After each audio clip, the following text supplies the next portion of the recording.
Oi, oi. Hang on. Are we? Fucking hell, this is a bit bright, isn't it? It's very tungsten-y. Is the sound working? It should be. I've got this new little gizmo. Can you hear me loud and clear? Is it? Way! Fancy, isn't it? We got a new fancy, lovely little microphone. Let me just make this look a bit nicer. Oh. Ahoy there, chat. How the fuck do you do? It's nice to be back in the world of streaming. Look, we've even customized the stream, which is why it took a little while. So I've got a new waiting screen with Johnson. Look, it's 3, 2, 1 Johnson. Isn't he lovely? What a lovely little bunny he is. Bit high tech and fancy that, mate, isn't it? Yeah, we've even got this banner here that says that a song has been dropped and stuff, man. We're living the dream, guys. How are you all doing? Are you all doing alright? What's on the menu? Not Johnson. You leave him alone. Same old, guys. I think I'm meat and veggies, isn't it? Not a lot's changed there. Actually, that's a lie. I've reintroduced new food into my diet, and it's probably like one of the biggest foods introductions that I've had in a long time because it's such a versatile ingredient. Try and guess what it is. It's not a carrot. It's much more exciting than a carrot. It's not potatoes either.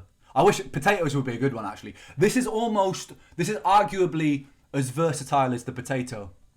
It's not Johnson. It's not Johnson. It is rice. He can have rice. I hadn't. For some reason, I used to react badly to carbs before, but I tried rice for the first time, and I can have it. I mean, I know that might not sound very exciting to most of you normal humans who have an averagely working digestive system, but it's huge for me because like my diet's consisted of just like meat and a few vegetables for probably about 9 years now. So like rice is fucking huge for me. Imagine only eating just like a few meats and vegetables for 9 years, and then all of a sudden it's like you live on a desert island, right? And all of a sudden they drop these care packages full of rice down. It's kind of like that. So I've been rice is fire, man. I've only tried white rice so far, but it's got a low histamine content, and I can have rice cakes. Do you know what it is? Like, my diet is so fucking frustrating because if I go on like a trip or a flight or something like that, I can't eat anything except cucumbers and fucking celery. So now that I can munch on a rice cake, I can make a cucumber rice cake, which probably doesn't sound very exciting to somebody, but fucking now I can just munch on something. I'm going to be a much less hungry man than I have been. So yeah, man. Fat Ren incoming, baby. Rice is life. Welcome to the Church of Rice. Slaughterhouse. It was a song. What do we think about it? We're here for it. This is much easier to read, by the way, than the YouTube chat. This is good. It's almost better that I didn't really announce it very much and came late, because there's a little bit of like I can actually read some of these messages, man. It's good. It's a contained house party, man.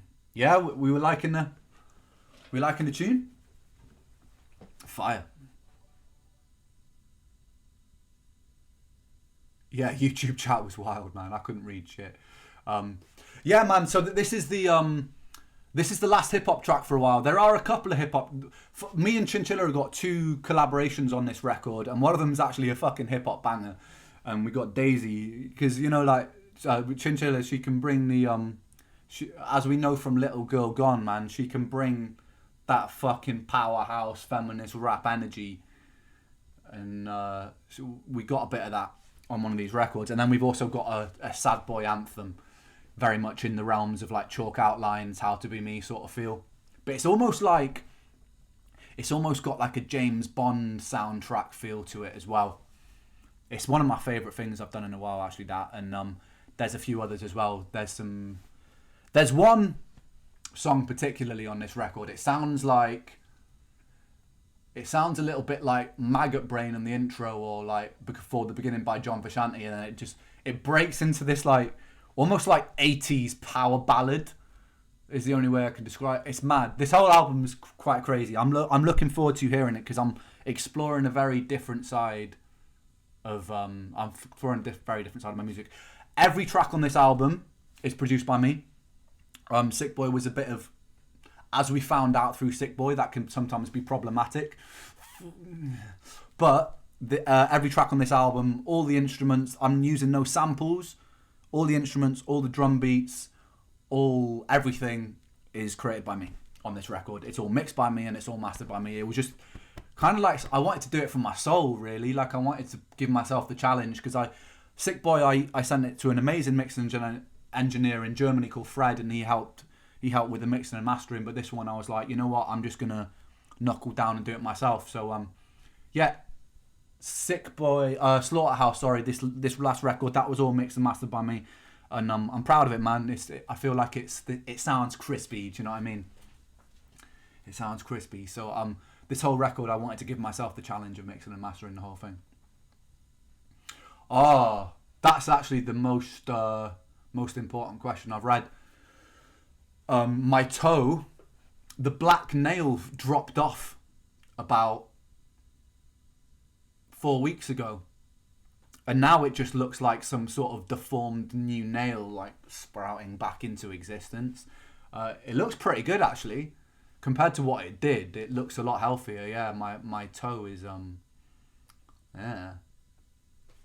it's all right. It's doing all right. Yeah, disgusting. Hey, you fucking asked. I'm just answering questions. I'm just being a polite boy. If you're gonna ask, I'm gonna answer. We have no shame here. Yeah. The eye is a lot better than it was. None of the doctors can still really tell me what happened there. So the most probable explanation is it was an autoimmunity. So during the Slaughterhouse video, we'll watch the Slaughterhouse video later and I'll explain some bits, but during it, I got a pair of forceps into the eyeball, nearly went blind, ended up in hospital, couldn't see for about a week. Most painful thing I've ever done. Like more painful than breaking bones, than tooth infections. It is single-handedly the most pain I've ever felt, getting blinded. I do not recommend it if anyone's thinking about it. And then, really fucking annoyingly, on the shoot of Vincent's Tale, which was like the most excited I've been about a song in a long time, which still hasn't been filmed, I had this weird flare, same eye, exactly the same level of pain as when I got stabbed, but like 5 months later. Couldn't see anything out of it. Had to go and get antibiotics for it. It could be to do with the Bartonella infection. It could be to do with the fact that it never healed properly, but I went blind in my eye again for like a week, and I had to be put on like codeine, and bro, it's the most painful shit. It hurt just as much as when I got stabbed, and it's probably like an autoimmune thing, and so I just have to excuse the pun, keep an eye on it, because I just got to make sure that I know. It's just one of those things, man. But fuck me, I don't want to lose my sight. I'll have to become a pirate if that happens. Would you still accept me if I was a pirate? If so, I think I could rock the eye patch, man. No. Good. I'm glad. Pirate equality. No, someone said no. No, there's one guy that was like, no, actually me, Ren, I wouldn't be able to support you if you were a tyrannical sea pirate. I would be tyrannical as well. I'd be the most feared pirate in the seven seas. Bring back pirates. I'd definitely be making people walk the plank and swab the deck. You low-life scrubbers. You will be getting merch. You're getting a sneak peek right now of some of it. I mean, you all know this jumper because I wear it all the fucking time. It's wow cozy, bro. I mean, this is a staple, and this will be available. And we've updated it. We've got some You know what I'm saying? Not a fucking mine, mate. We got some like it's been updated since the days of the Nas video, which is a long time ago. I can't believe how quickly time's going at the moment. It's fucking November. We shot that in January. That means a whole year's gone past since the Nas video when I had the prototype of this one. How the fuck did a year go past that fast? What the devil? What the juice? That's crazy talk. I mean, how have we done a year? Anyway, it's a sweater. It's got drop arms. It fits like a dream. I spent so long on the fit. Just it's French terry.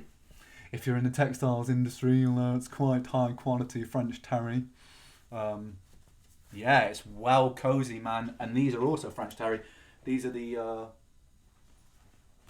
trackies that go with them. We got these in 2 colours. And then we got a bunch of other shit as well. Some shoes, some t-shirts, some... we got all sorts of stuff coming. Just wait until next week. It's gonna be a fun time. I'm assuming they're gonna go very, very quickly just because there was a lot of problems. We're slightly understocked, but so you know, get in there quick if you want them. But yeah, a lovely little gift for Christmas. The timing's worked out. We were meant to be dropping this in summer, but the timing's worked out quite well because we're just before Christmas. So you know, buy it for your loved ones or buy it for yourself. Fuck your loved ones. Who cares about them? You know, as long as you've got your sick boy tracksuit, they can rot in hell. All of the loved ones. Johnson, have I frozen?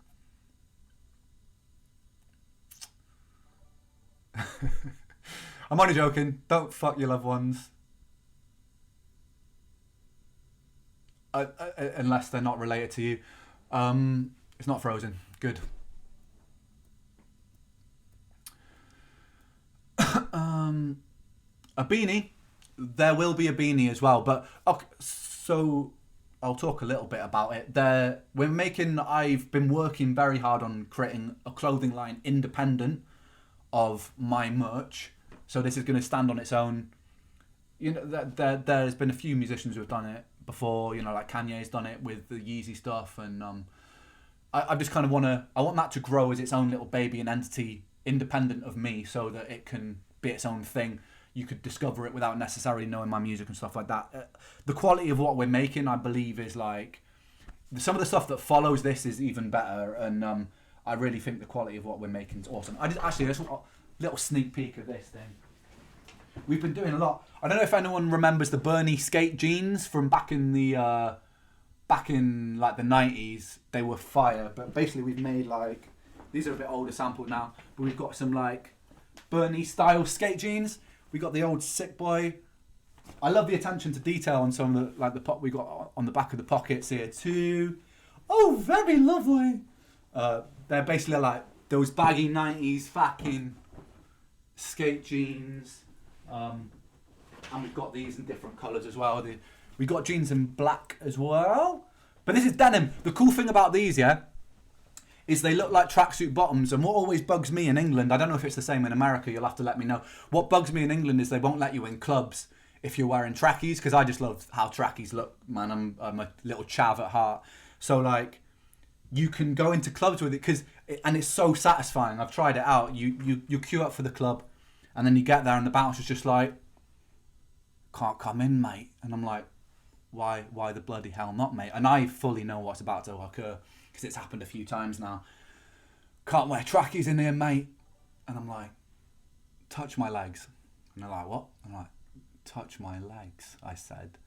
And then they give it a little rub, and they realise that it's denim, and then the face drops, and they get really confused for a second, and then they go, oh, I suppose you better go in then. And then you go in, and you've broken the system. Anyway, that's what I'm excited about. Yeah. We've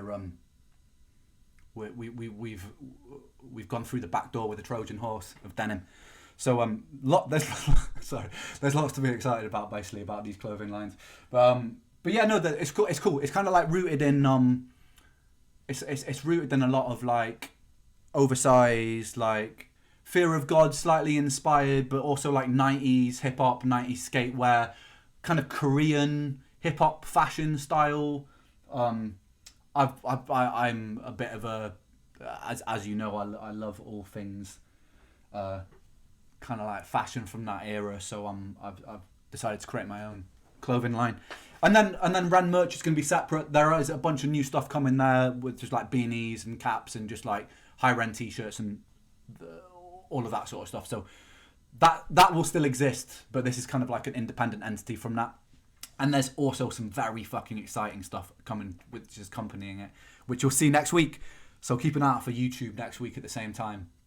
We made something that I've wanted to make for a long time visually. Yeah. It's kind of like starting to knock on those Netflix doors, basically, but I won't say too much more, but it's going to be very exciting, very immersive. Yeah, bite. Right. Has anyone got any questions? Shoot me some questions, and then after that we'll watch Slaughterhouse, and if anyone has any questions about that, then we can go through that. Vinyl, there's going to be a big restocking of vinyl for Christmas. We've been trying to work towards that. Obviously, when Slaughterhouse, the album, drops sometime next year, we'll have vinyl for that too. Touring, my health is like it's kind of heartbreaking, really. I was hoping to be able to do shows after Secret Garden Party, but I just can't. Yeah, it sucks. I don't know if that's going to be for the next foreseeable future or whatever, but like, I just pushed myself to burnout. It's what it is. Sorry, I wasn't meant to get emotional there. But it's tough when it's like, it's tough when it's the thing that you love doing the most. But it's so much. Sorry, it's so much energy and preparation that goes into pulling those things off, and I will potentially have this autoimmune condition for life. So, I might be able to. Sorry, guys, I might be able to do like one-off shows and stuff. But for the foreseeable, I got to park that thought that I'll be doing tours and stuff like that. So, yeah, it's a shame because I would love to be able to like bring a lot of this music to you guys in person, but we've got the next best thing, which is like being able to create these music videos, being able to create something that you guys will be able to experience through the digital domain. So, yeah, we'll see, man. I mean, look. We live in a world full of ever-changing technology, medical advancements, everything. So like, there's every chance that at some point in the timeline of my life, things could turn around, you know?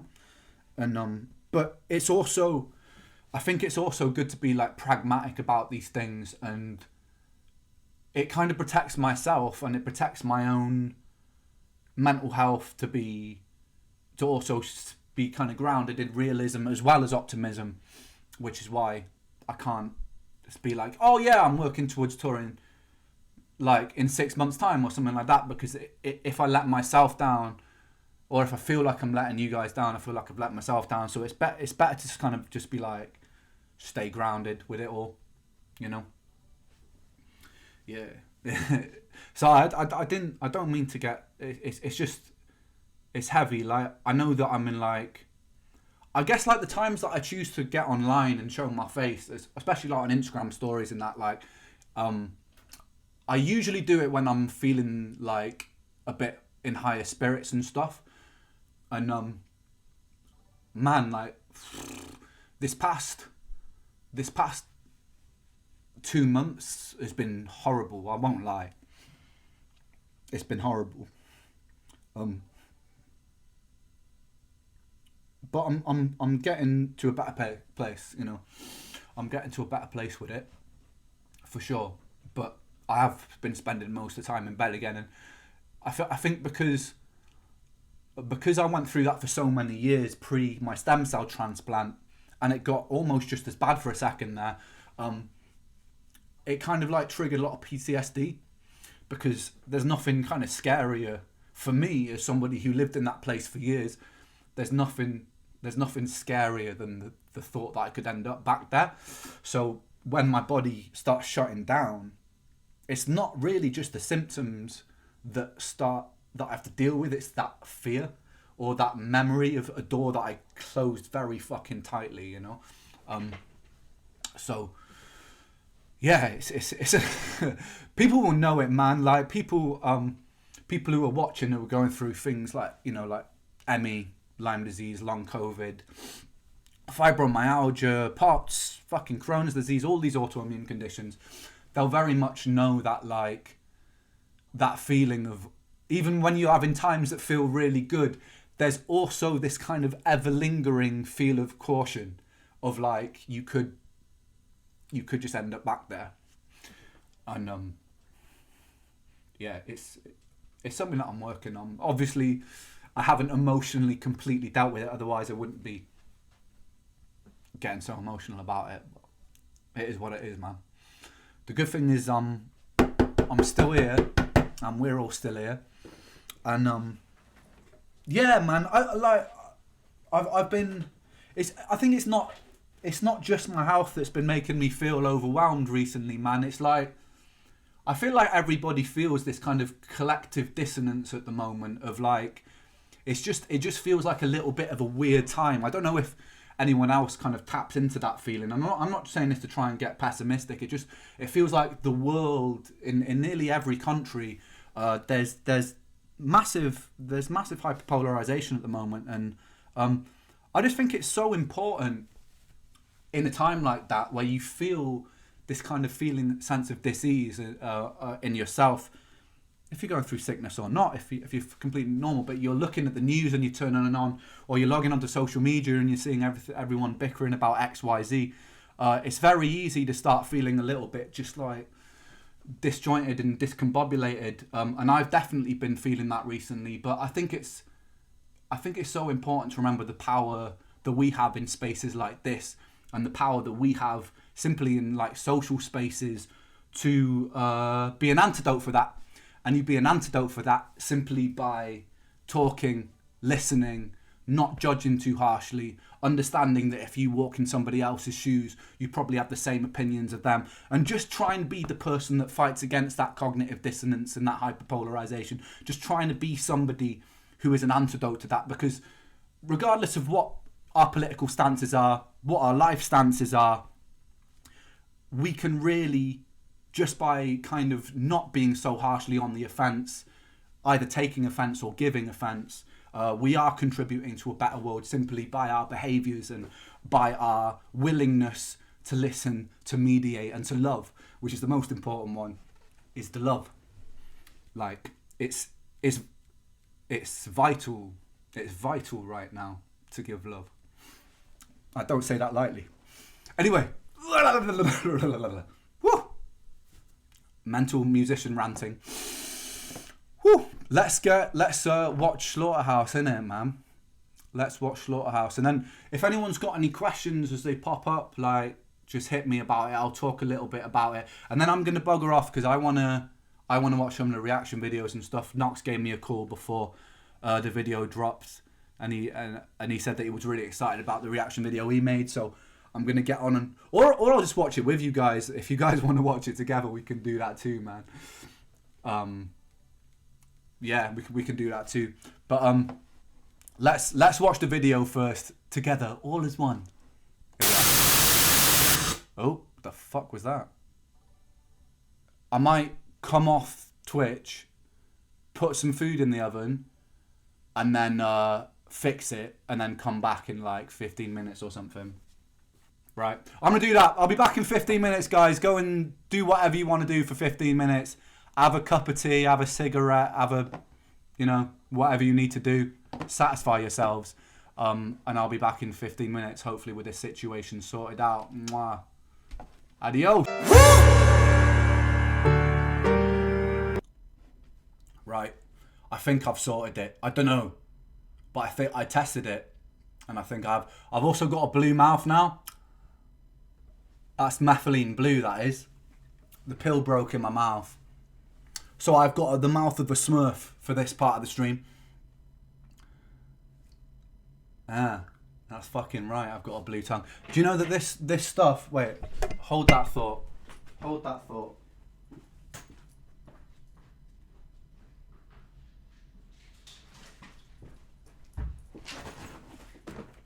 Look at this turning into an informative, educational, medical stream.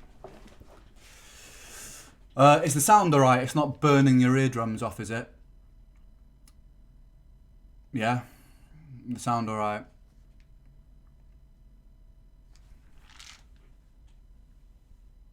Methylene blue.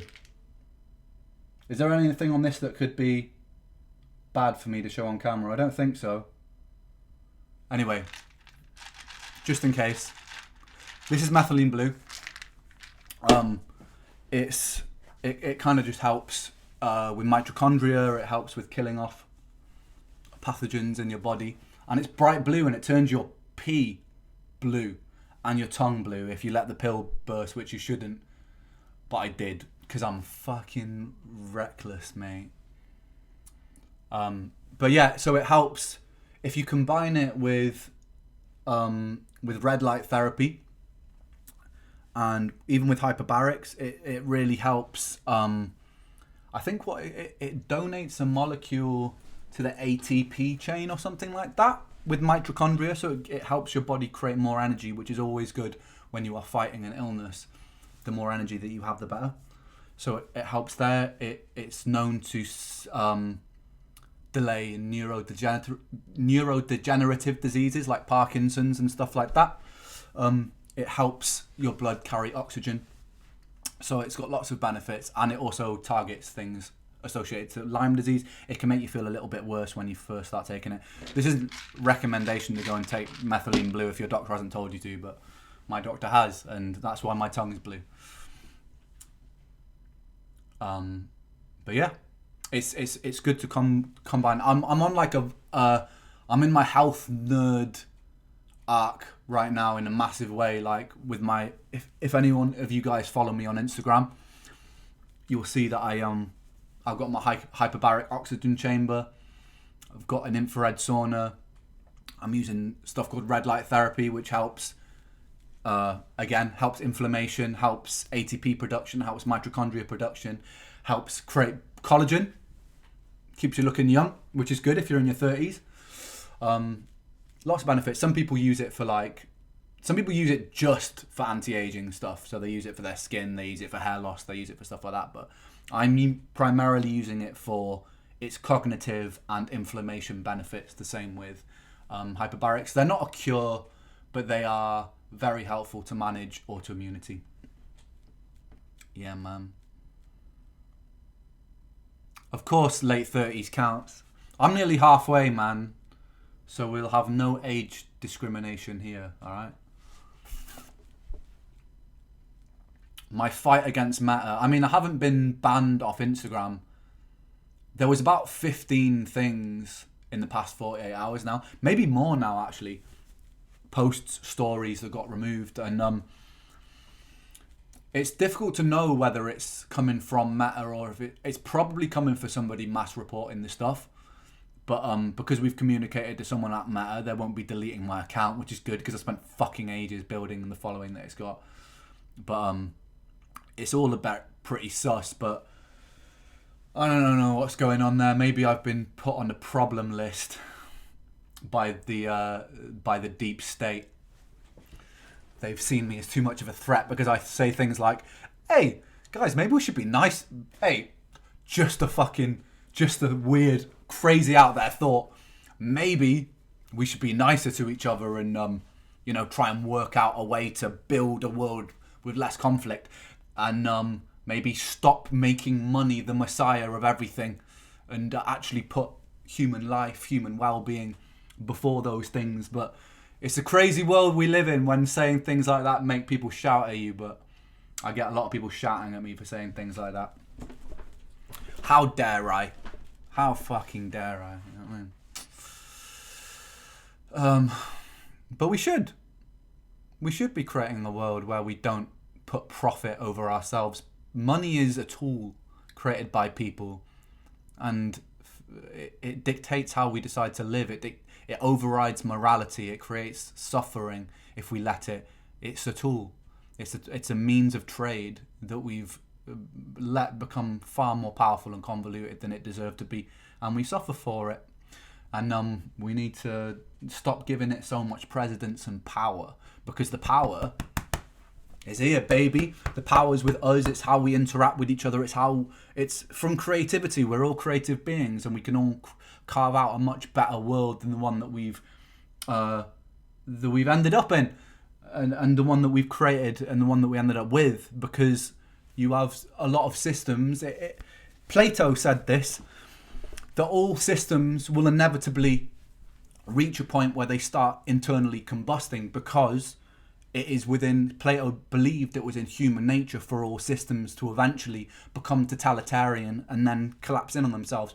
It believed that all systems will eventually abuse those power, and we're kind of, it feels like there was a very golden age for capitalism. And I just like, sorry, I'm going to go on a big rant now. Feel free to tune out if you don't want to listen. But capitalism is almost like Monopoly, right? And funnily enough, the board game Monopoly, I'm not an anti-capitalist, so I just want to make that very clear. The board game Monopoly was created by an anti-capitalist. And it was created to show that by playing this game, there are really no winners, or very few winners. And but it was misconstrued and bought by capitalism, changed and sold back to the people as a very sort of like pro-profit. Fun. It happens with lots of things. There's a song of mine called "Crucify Your Culture," which is like they sell the voice of Huxley, they sell the voice of Orwell, they sell the voice of Guevara. It's the same sort of thing. You commoditize these voices who are very loudly going, guys, by the way, you're heading towards the end of a fucking cliff. Guys, heading towards and then you turn that into a product. It's very ironic. It's very bittersweet. You turn that voice that's going, you probably shouldn't work towards the end of the cliff, and then it contributes to walking towards the end of the cliff. Anyway, tangent there. The board game Monopoly, you reach a point inevitably where the free market becomes monopolized by certain corporations, big corporations, which is what we're seeing now, is that a lot of independent businesses are suffering, no matter what area you're in, farming, technology, clothing. It becomes live music venues. They're shutting down all over the place because of big companies like Live Nation. If you're watching this, I'm probably shooting myself in the foot for future gigs, but it is the case. Monopolies create a situation where you have the power or the distribution of a free market in the hands of very few. It's like in the game Monopoly, where somebody starts winning and all of a sudden it's less fun for the people who aren't winning anymore, because it becomes quite difficult to navigate the board.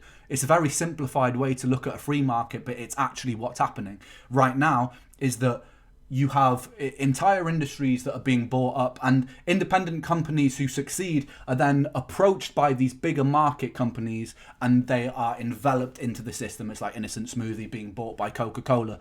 And eventually there's no real true competition. There's just a market dictated by the owners of the market, right? Then you do not live in a free market, and all the juicy goodness and innovation that comes with capitalism, it starts to suffer. So I agree with capitalism when you're at the start of the game, towards the middle of the game. When you start reaching the end of the game, that's when it becomes problematic. I'm not advocating.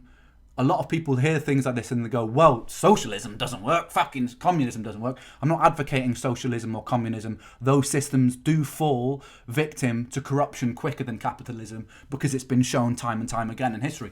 What I'm for is using the power of collective intelligence, using the power of creativity that each human is blessed with, using a hive mind to create something better, which uses the successful elements of each, combines them and creates something much better, which puts human well-being, morality above profit. Because that's the problem with capitalism, is that we put profit and power above the well-being of the collective good.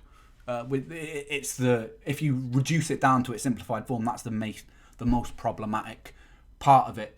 for me. But there's also, I know there are a lot of people out there that love it, and it has a lot of benefits, and it does drive a lot of innovation, and it can be argued that the effort you put in is returned, which is some of the benefits of it. But when those systems start becoming totally owned by monopolies, it's much harder for the little guy, the working class man, to succeed, unless you obviously you can still raise to the top, but then there becomes the danger of being in this system, being enveloped, and then becoming part of the problem, in that if I succeed and succeed and succeed to the detriment of somebody else succeeding, I don't believe that's a healthy system. I believe that my success should also create success.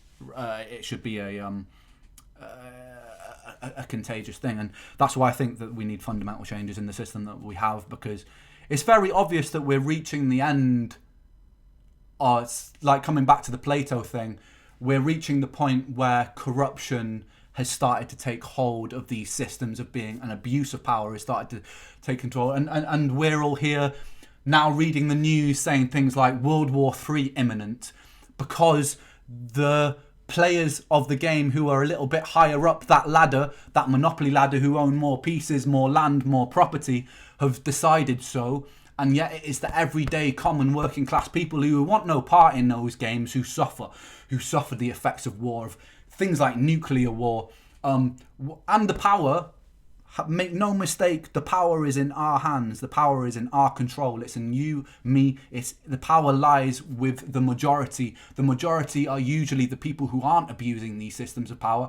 The power usually lies with the people who are just trying to fucking make an honest living, get through the day, you know. And it's these people who need to mobilize more effectively, unify, and make their voices congruent, not dissonant, not arguing over who you fucking voted for, but collectively, together, unified, so that we can create something much better, much happier, where everyone has access to good healthcare, everyone has access to good housing, everyone has access to good opportunity, still using some good elements of capitalism so that you're rewarded if you work harder. Sure, that's great. But we can create a much better world, and it starts with us. It doesn't start with voting every 4 years for an electoral cycle where the game is already kind of weighted in opposite direction and owned by corporate interests, which often do not put your well-being above their profit margins. Even in the health sector is one of the most insidious examples of this.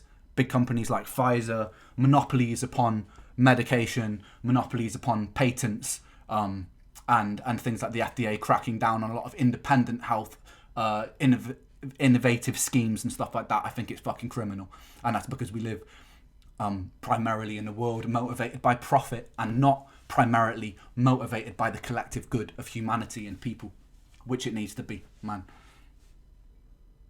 It needs to be. It needs to be motivated by the good, the collective good of our species. Anyway, rant over. Sorry about that. It's just been very much in my periphery at the moment with what's been going on. And by the way, very, very quickly before I move on, I don't think the electoral process is as important as the fallout of the electoral process and how that leads to us interacting with each other. I think the 4-year cyclic electoral process has less power than the fallout, just saying this again to make it stick, than the fallout that it has of separating us, right? That's the most problematic thing with the electoral is how hyperpolarized and how we're all shouting it. It doesn't fucking matter if you consider yourself left, right, woke, whatever. It doesn't matter as much as how you communicate with each other and how you treat each other. It's very reductive. It seems like a very reductive thing to say, but it is very, very simple. We just need to start treating each other with a lot more respect, compassion, and communicating in a much, much better way with each other. Because the opposite example, the only other alternative is militantly taking a side and not stopping until the other side is obliterated, and then your side will eventually fragment in its opinions, and the same cycle will repeat. That's what will happen. You can only succeed in the way that things are going is if the other side gets obliterated. There's no mediation. And it's moving more and more to a hyperpolarized state. There needs to be better mediation. And there needs to be better communication. And there just needs to be more love. There just needs to be more love. And blue tongues. Anyway. As you can see, I'm a bit manic at the moment. But hopefully for the right reasons, man. You know, I don't claim to be a holder of a lot of knowledge, but I do know the sort of world that I would love to see, and it's not the one that I'm in right now, basically, but I believe that we can change that. I really, really do. I don't believe we're at mercy of electoral processes, and I don't believe that we just have to wait until the powerful of the world decide if we're going to enter a war or not. I think our voices and our actions are incredibly powerful. Ugh. With that being said, let's go and listen to Slaughterhouse, and then shoot me some questions and shit. Okay, how's the sound? How's the sound? Yeah, we haven't got any hissing. All right, let's watch Slaughterhouse together, man, and then share it, stream it. This is the first song of the album. The album's going to be very fucking. It's going to be an exciting rollout. We've got some really cool visuals, really cool videos, collaborated with some really cool artists on this album.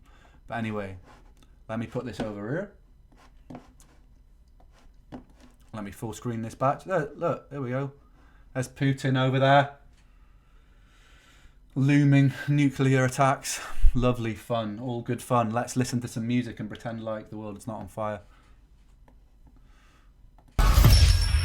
Oh, we got a fish tank. We'll go to some reactions in a sec, but let's first go to the video. Let's go. How's the sound, guys?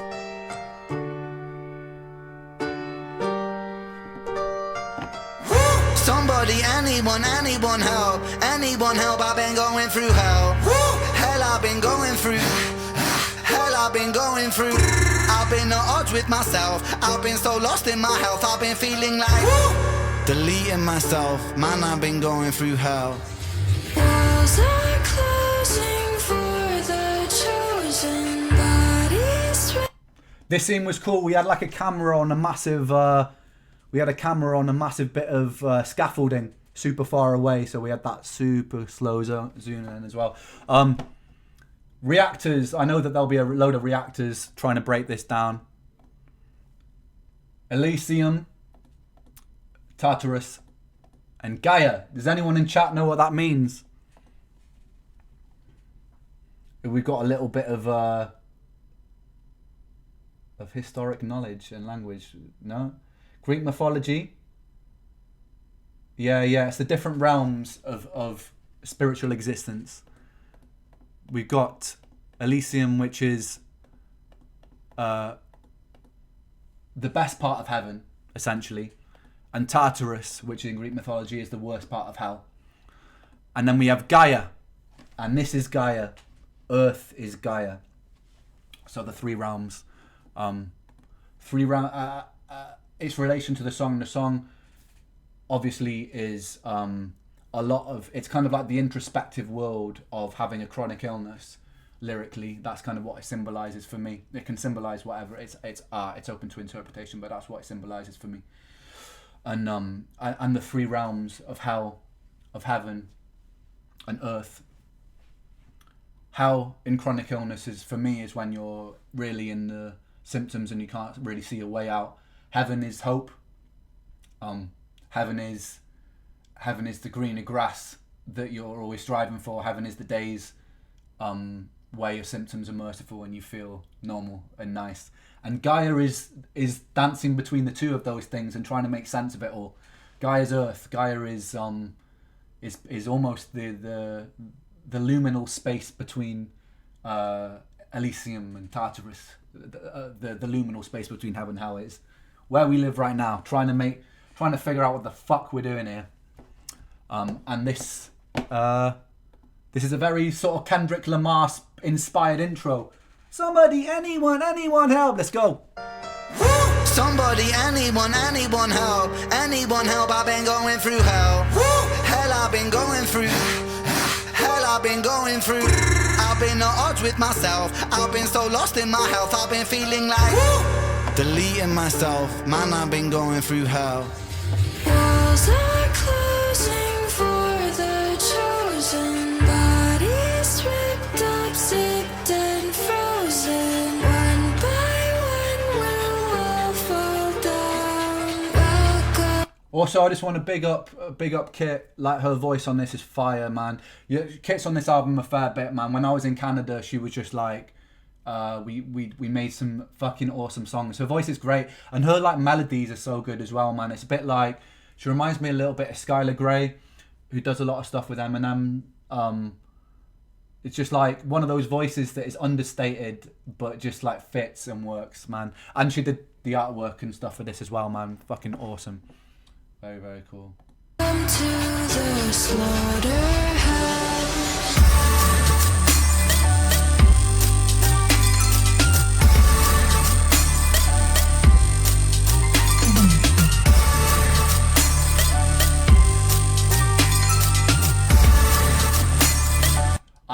I'm just blowing my own trumpet here. I love that beat, man. I love that bass. That I pushed it as far as I could without it being it's just on the cusp of being a bit too bass heavy, but I was just like, fucking crank that bass. I wanted it to just drop hard. So yeah, I love that. And the smashing glass sounds and stuff, man. On Patreon, I'll probably make like a beat making tutorial of how I put this together, but all from scratch, no loops, all from scratch. Crawl over shot. This is the scene that blinded me. There was a close-up where people were like holding all these instruments above my eye. Someone had glasses on and they just prong right in the eyeball a pair of rusty forceps. Luckily, this was like towards the end of the shoot day. The shot that I did with my eye streaming was the head in the hand. I'll show you it when we get to it. But yeah, man, I carried on filming for about an hour after we did that because otherwise I would have lost like tens of thousands of pounds. But fuck me, it hurt. Of shattered glass, a masterclass of surviving inside a plaster cast. Martial artist, Arkham Asylum, night's darkest. Half-heartedly, haphazardly start this. Shallow tombs, open wounds that don't heal. Cold steel incision, a mountain made a molehill. Through fields of the valley of doubt, I pass out, revive with the mouth to mouth. I stay locomotion, move with a chokehold. Goalpost moving, grow up then grow old. Hocus pocus, voodoo and black holes. Tobacco, I light up with my hat low. The last of the prophets, heaven sent Nephilim, roaming the earth with a severed wing. While the sword of Damocles is beckoning, heckling thoughts that torture. That's my favourite lyric in the whole thing, man. The last of the prophets, heaven sent Nephilim, roaming the earth with a severed wing, while the sword of Damocles is beckoning. Nephilim, in the Bible, were the creation of when angels had sex with men, or had sex with women. And they created a new species called the Nephilim, which were a hybrid of angel and man. I really like that sort of mythology. I think it's really cool.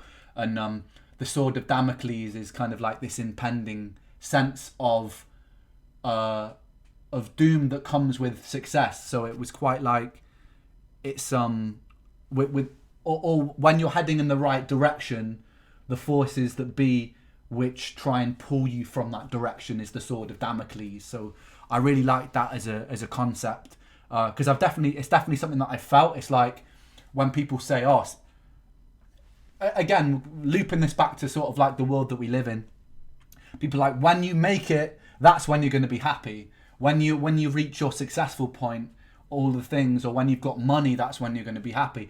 I do think that money creates happiness if you're living below the poverty line, because then money can access to health, access to holidays, clothes, things that you want. But then once you get above a certain line, it's like Maslow's rule. Is it Maslow's hierarchy of needs? I think it is. It's that like you reach a certain point where actually it can also bring problems with it, and being in the public eye can bring a lot of problems with them too, because you have to, all of a sudden you have to navigate a world that you really weren't used to, and you have to start navigating tens of thousands of opinions. You have to start navigating much. It's not I'm not trying to complain either, because I've lived below the poverty line for many years, and it's very fucking difficult, especially when you have a chronic illness. But it's just a very different kettle of fish, basically. So that's the sort of Damocles for me, is like, with this new success, it comes a whole host of new things that you never thought that you would have to think about. Yeah, I really like that. Your porcelain skin. Who's the kingdom come king that brings the contrast to conquer his sins I bring? Whispers caught by the wind aboard the feet. This was the whole reason I wanted to make this music video, is because I saw a bit of artwork where someone was vacuum packed, and I was like, I really want to be vacuum packed. And I was like, how much to make it happen? I will do anything to make it happen. And we made it happen. I was vacuum packed. I was put into a big fucking plastic Ziploc bag with a gas mask on, and I was vacuum packed, man. The dream. Living the dream. Toss and here lies the body of Rant. And pain makes men out of boys that were lost. It's across to the homies. And some get body bags, zip rag tagged, and it still hurts low key. These concrete streets breed wolves from sheep in the land of the holy. And the legend don't die, I love that guy. This one's for the broskies. Paddle tomato, you know how he. The devil and Jezebel coming for. A jackal is hiding inside of my. Taking your rosy cheeks, painting them blue. Turning your click into skeleton crew. This bit's fire. Massive shout out. The VFX here are so sick, man. Like the that's just me. That's me many times. Nodding my head. Slightly inspired by the Kendrick. Is it Humble? I think the video is Humble. Yeah, love that scene. Stripping the soul from the base of your shoes. So watch my tongue, my words are laced with truth. I'm lying in truth, it's a fire in the booth. Switch up the star like vice. Right, this scene is the scene where fucking you can't see it, but water is leaking down one side of my face. This whole shot, I was in a tremendous amount of pain, with a cut on my cornea, which you can't see. Try and have a look at the lifted up head, because it's facing the camera. There was a big swollen eye. This whole scene, I'm in excruciating amounts of pain, but I just had to get it done. Sex and pressure, heavy lift, tricep, bicep, I flex the thunder and lightning, writing on Tesla. Connect, direct, pause, disconnect. Working in a lab, a mad bad lad Dexter. Coming for your neck, the head, that collector. 1,000,000 degrees, graduate semester. A bullet in the knee till you kneel to. You can kind of see it, man. You can kind of like. Wait, let me try and find a point. This eye was just, I think it was this eye. It was just totally fucking swollen. And I was just trying to make, I mean, it was a decapitated head, so it kind of worked, but like, yeah. It was funny as well, because so many of the people filming were just like, Ren, just go to hospital, don't film. And I was like, nah, I'm filming. And they were like, no, we should stop. I think a lot of people were also nervous that if they blinded me, they would feel very bad, but I was just very adamant that I had to finish the scene. Graduate semester, a bullet in the knee till you kneel to the emperor. They say, he say, she say. People like to bicker as humanity erodes. OKK with an AK pointed at the KKK. That's how your killer goes. Killer goes, giddy sick of the most. QB quicker on the trigger, click. Empty chamber, fill it reload. The cock it in hole, bullet in the chamber explode. And burrow through the pricks, go, let's go. Welcome to the slaughterhouse, soccer making crack. When I spread, that's the bread and the butter and I bled. For the love of music dead, undercover, tell the coroner I left. Resurrect, motherfucker, G. Sick, yeah, I'm sick. I think I told you that I'm sick. Suck a click, and when I pull up on your click, click, homicidal traumatic. Welcome to the slaughterhouse, bitch. I love that bit as well. I love that bit.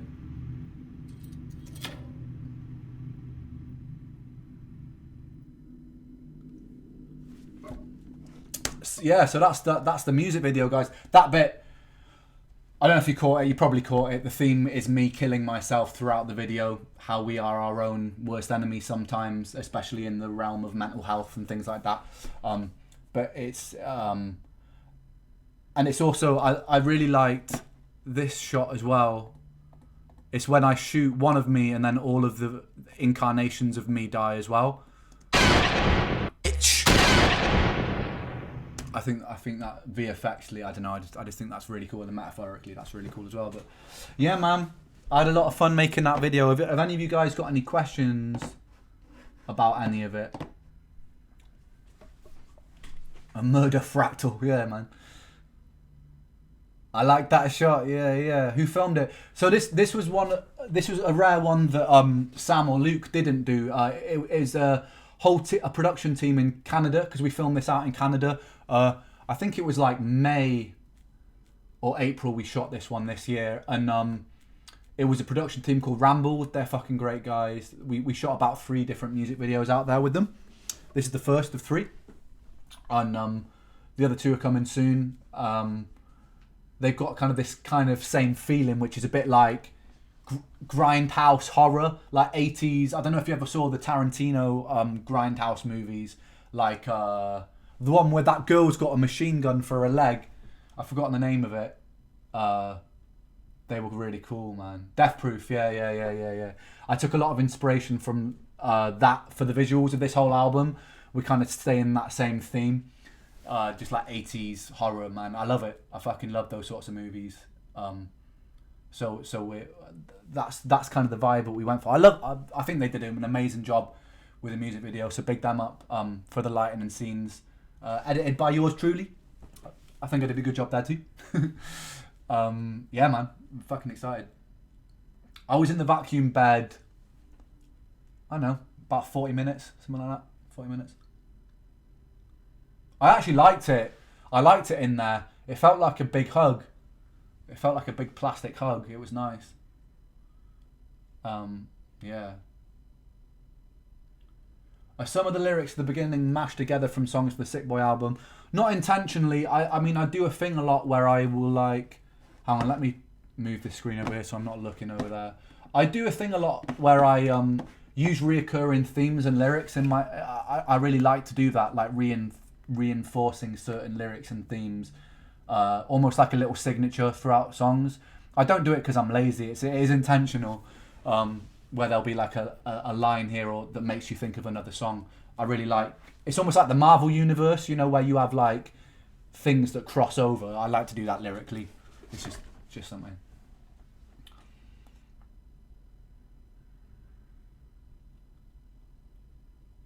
How bad did... I don't actually know who nearly blinded me, and I'll tell you why. I said... They were like, do you want to watch back the footage of it happening? And I was like, I don't actually want to know who did it. Because if I know who did it, I might, like, subconsciously hold a grudge. Because it fucking hurt. So I was like, it's probably better you just don't tell me who did it. Because at the time, I was so in the performance that I didn't know. It was just, like, fucking yanked into my eye. So I was like, don't tell me, because I don't want to, like... I don't want to harbour any feelings of ill will. Just, like... So I don't actually know who stabbed me. They know, and it's eating them alive every day, I bet. Because now, fucking autoimmunity, I've got to watch this now for life. Thanks fucking bunch, mate. But yeah, it's one of those things, man. Whatever. Actors, they were people on the team in Canada, people part of the Ramble team. Yeah, good people. I did say clit. Funnily enough, yeah, I showed that song to somebody and it said, suck a dick at the end of it. I think I told you that I'm sick. Suck a dick. And someone was like, what if it was clit? And I was like, all right then. So I just overdubbed clit. It's as simple as that. There's not really much more to that story. It's clit instead of dick. Clit for the win. Yeah, underused word. Real quick, recommend me a sci-fi book. I recommend Slaughterhouse-5 or Mother Night or... Sci-fi is like my favourite genre, actually. I could... anything by Kurt Vonnegut, man. I love Kurt Vonnegut. I love Huxley. I love Orwell. It's kind of like the dystopia side of sci-fi. Matey Boy, Do Androids Dream of Electric Sheep? I've forgotten his name, but I read that recently. That was good. Philip K. Dick, that's it. Philip K. Dick, yeah. Yeah. Sirens of Titan, that's the one. Sirens of Titan was great, actually. I love that one. That is that the one where we have like the Tralfamadorians first come in and he goes to... They try and colonize Mars. That one was fire. That's actually one of my favorite Kurt Vonnegut books. I think it's underrated one. I haven't seen the Joker 2. I'll tell you why, man. Wait, let me put it on big screen. And let me get this over here 2 seconds so I can look at the camera. Wait. I'm trying to navigate 2 screens here. Yeah, oh, fuck me. Sorry about that. Hello. Sorry about that. I don't know what happened there. Anyway, what was I saying? I've lost my train of thought. Mars. Kurt Vonnegut. Joker 2. That was it. Yeah. I purposely didn't watch it because everyone told me it was shit. And some people whose opinions I really trust told me it was shit. So I was like, I really liked the first Joker movie. I thought it was cool. So I really like Joaquin Phoenix. So I thought I just wouldn't do that. Yeah, I might when it comes to TV and it's free, I probably will.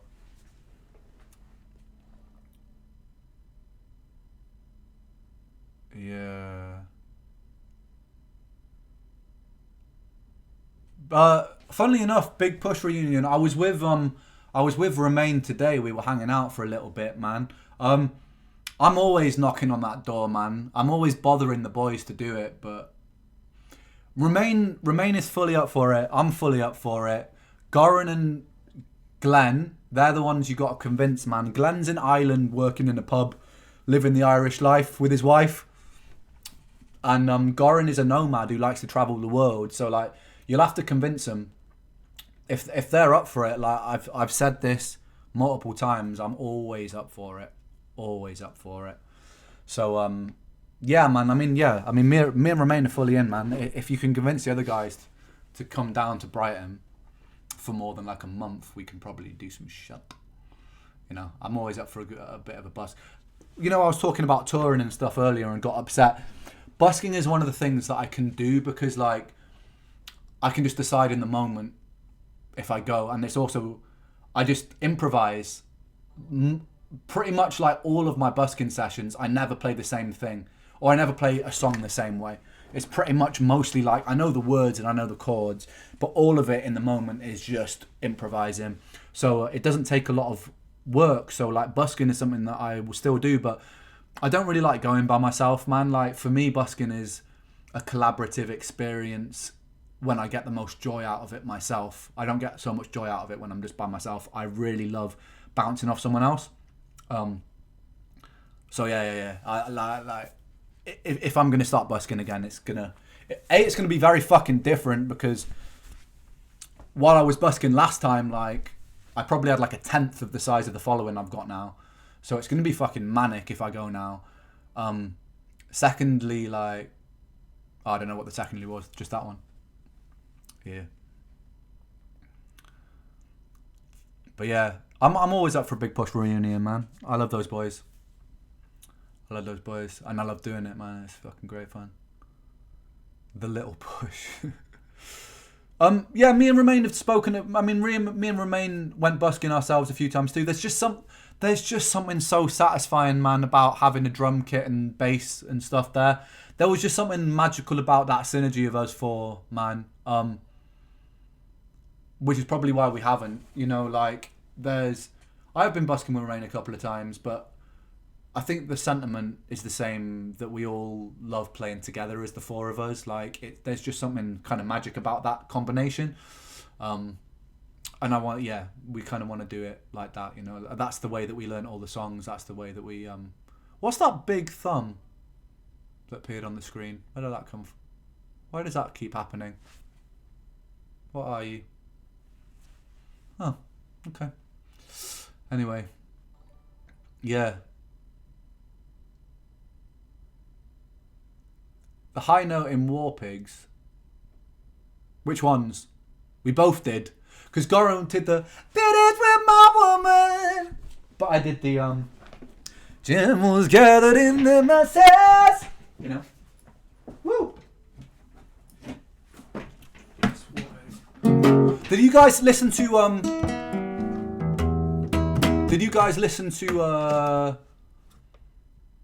the Tyler the Creator's new album. There was a song on there that was definitely inspired by War Pigs. The one was like for the hook. Fire song, bro.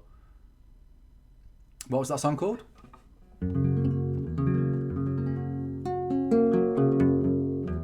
I forgot what the name of the song.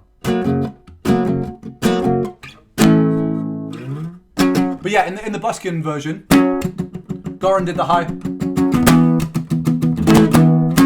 Finish with my woman, cause she wouldn't help me with my mind. People think I'm insane because I am falling all the time.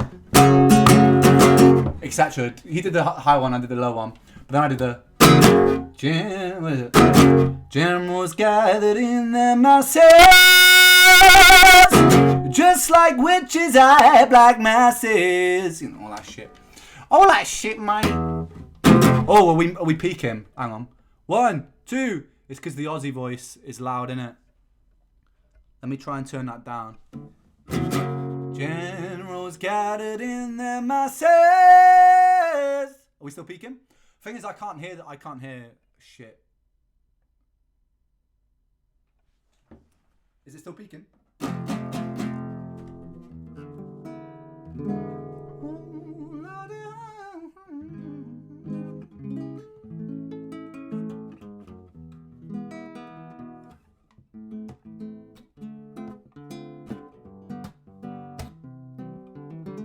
This is killing me because I'm a fucking sound tech nerd, right? So I'll normally like spend ages making sure the sound sounds right. This is the first time I've ever used this mic. I don't know what it sounds like. I don't know.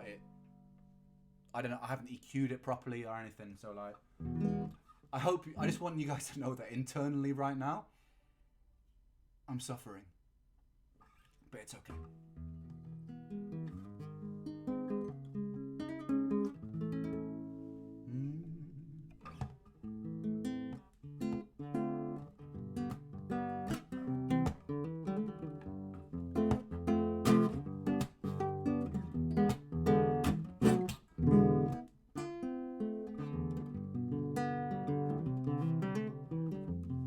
I don't know why my go-to is always Frank Sinatra. I think that I'm just putting on an act, and really, all this hip-hop-y business that the kids are listening to, that's not really for me.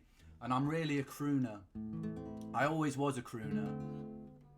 It's just that I haven't actually like let myself realise it properly yet. One day I will, and I'll stop with all this fucking nonsense. Is my food done yet? Maybe. I'll check it in a second. Wait, let me put it on the low temperature actually, that's a good point.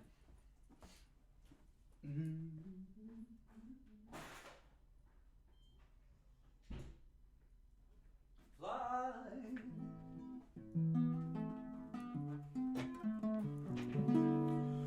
It's alright, it's not burnt.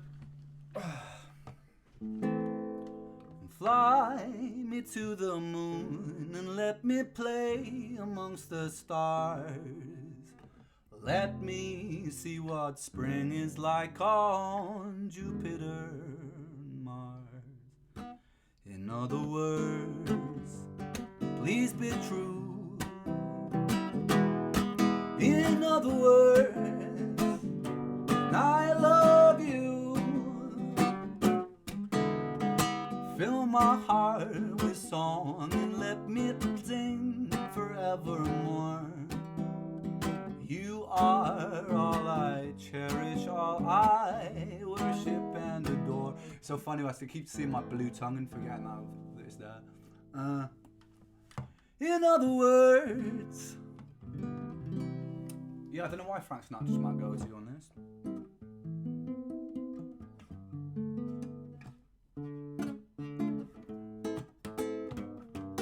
How's the volume, by the way? I just fucking 1, 2, 3, 4, 5, 6, 7, 8. How is it?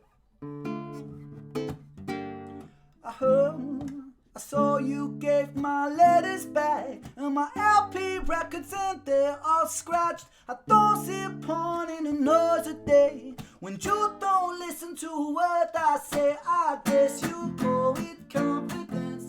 To go on living doesn't make no sense. I can't stand losing. I can't stand losing. I can't.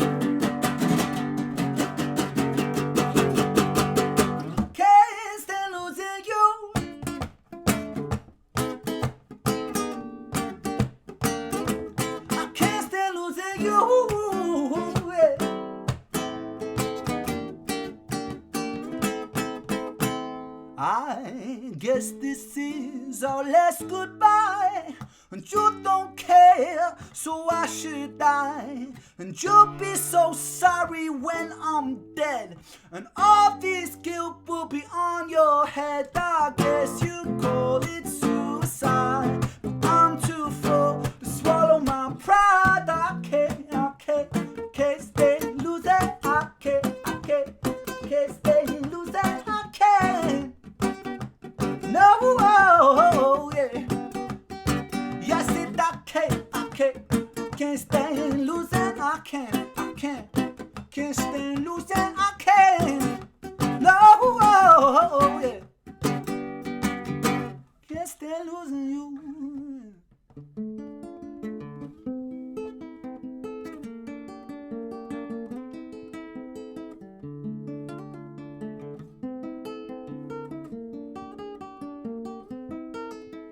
Oh, by the way, I was chopping the other day. Chopped a big hole in my finger. It stopped bleeding now. It's bleeding for a little while there. Look, you can still see it, man. Be careful when you chop, guys.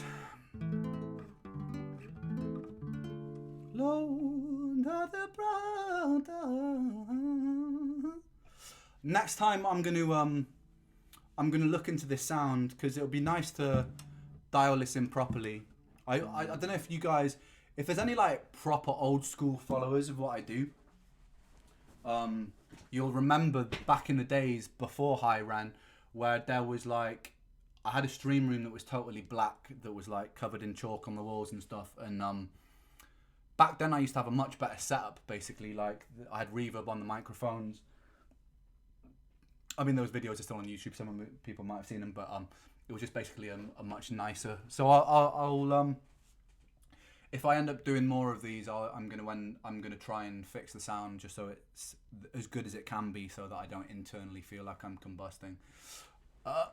Because I want the sound to sound lovely, bloody lovely. Yeah, they were nice, man. I really like the concept of just like having multiple people come in and just jam in. Maybe I could do. Maybe talking of Remain, maybe I could just do one of those with Remain soon. That'd be nice, man. It'd be nice to talk to him and get him on stream as well. That was good vibes, man. That was good vibes. I'd like to do one with Soul Boy from the Skinner Brothers, man. He's great. I don't say that lightly, by the way, man. He's we've been working on a few things, and he's so good at coming up with melodies and ideas. Like, really fucking hidden gem, man. If you haven't checked out Skinner Brothers, like, well worth it, man. He's a very, very clever person, very, very creative person, and yeah, man, awesome. But yeah, so we've been working on like a little collaboration project. This actually initially it was just going to be a song, but now it's turned into a lot more than that. I'm not sure when we'll start releasing it, but we're just kind of chipping away at it.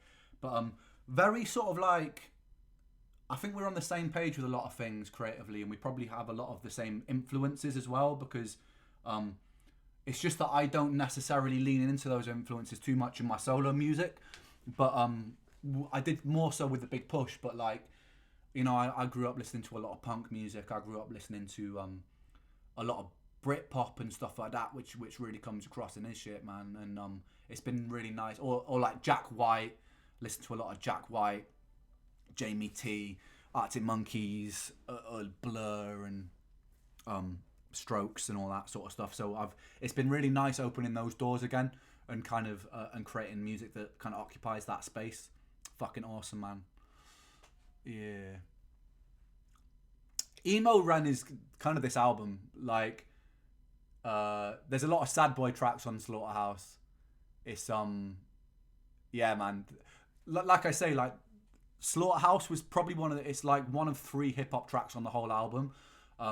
The rest are songs, and some of them have got that sort of like proper sad boy vibe, and some of them, yeah, it's just interesting. It's been really nice to take music into it, and I was listening to a lot of last year. You'll know, like I was listening to a lot of like Fred again as well. So there's like a slight EDM influence in there as well, but it's a big mix, man. But I play my guitar a lot more on this album than I did in Sick Boy.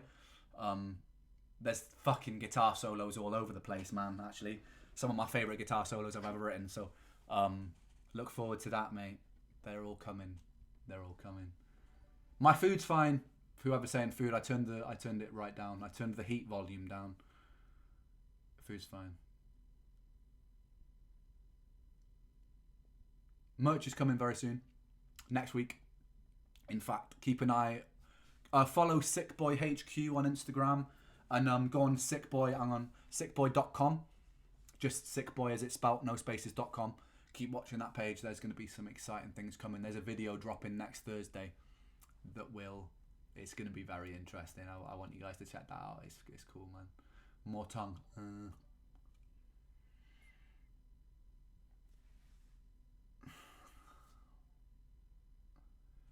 The new tails, man. So, as a lot of you will know, I had to cut Vincent's tail. We just had to abandon filming halfway through it. So I'm trying to get to a place where I'm stable with my health, because I lost about £20,000.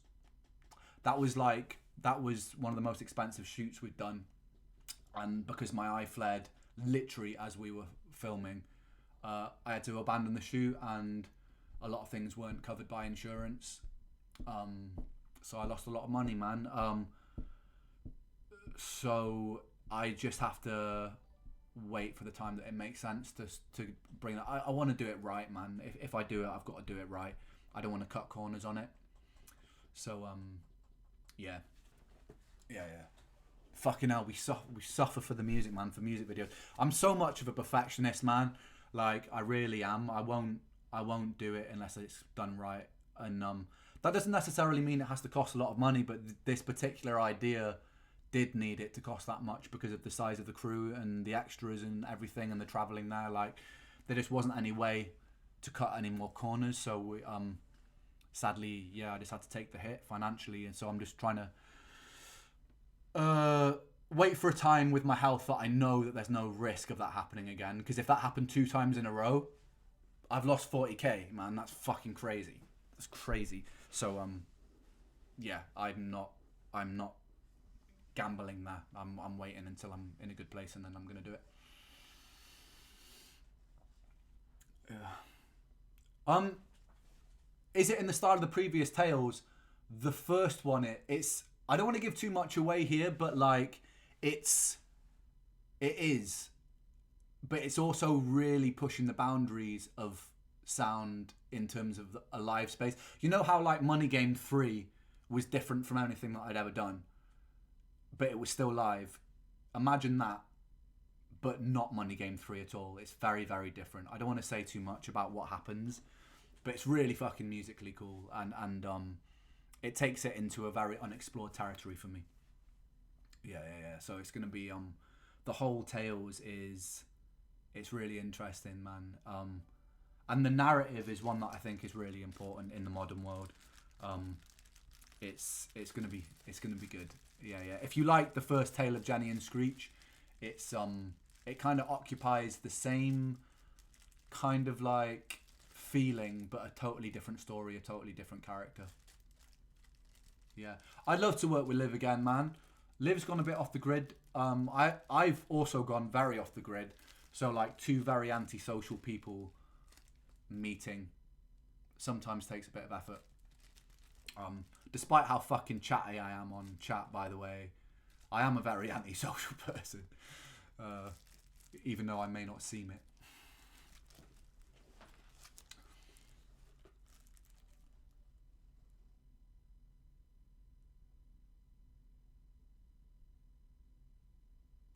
just trying to read questions and stuff now. What about? Oh, someone said like, what about Dax and Tom McDonald? I think I feel like the space that their music is occupying isn't really like. I don't mean this in a critical way, you know. Like it's different strokes for different folks, man. It's not really my thing in terms of the subject matters and stuff. Like, it's not. Yeah, it's not really my thing. So I don't know if the right thing came about potentially, but it's not. Yeah, that's kind of how I feel about it.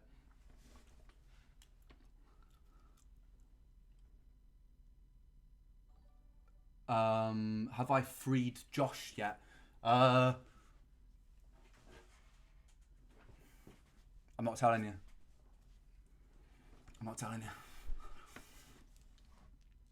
Tash Sultana is a whole different story, man. I'd fucking love to collaborate with Tash Sultana. I think she's phenomenal, but I haven't really been keeping up with her recently.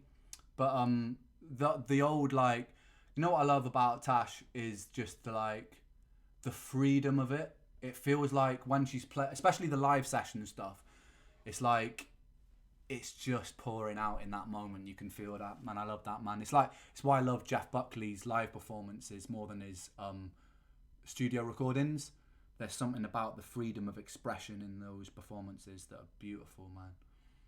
Beautiful. Azaf, yeah, man. We touched base. I touched base with Mike Love as well. Do you guys know Mike Love? He's like a reggae singer who did Permanent Holiday, and he wanted to do a track as well. So maybe that will happen as well. Do you know that, guys? The guy that was like Permanent Holiday. And also, do you guys know Anime Cantrite? I'm gonna I really want to play one of their songs, man. I touched base with this guy as well. I love him so much, man. Hang on. Let's try and get this. Check this out. I fucking love this guy. I would love to do a track with him. Where we go.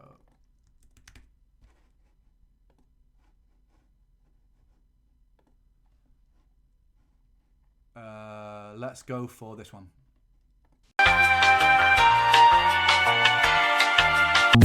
Yeah. Anyway, Anime Cantrite, Henning May. Yeah, man. We touch base.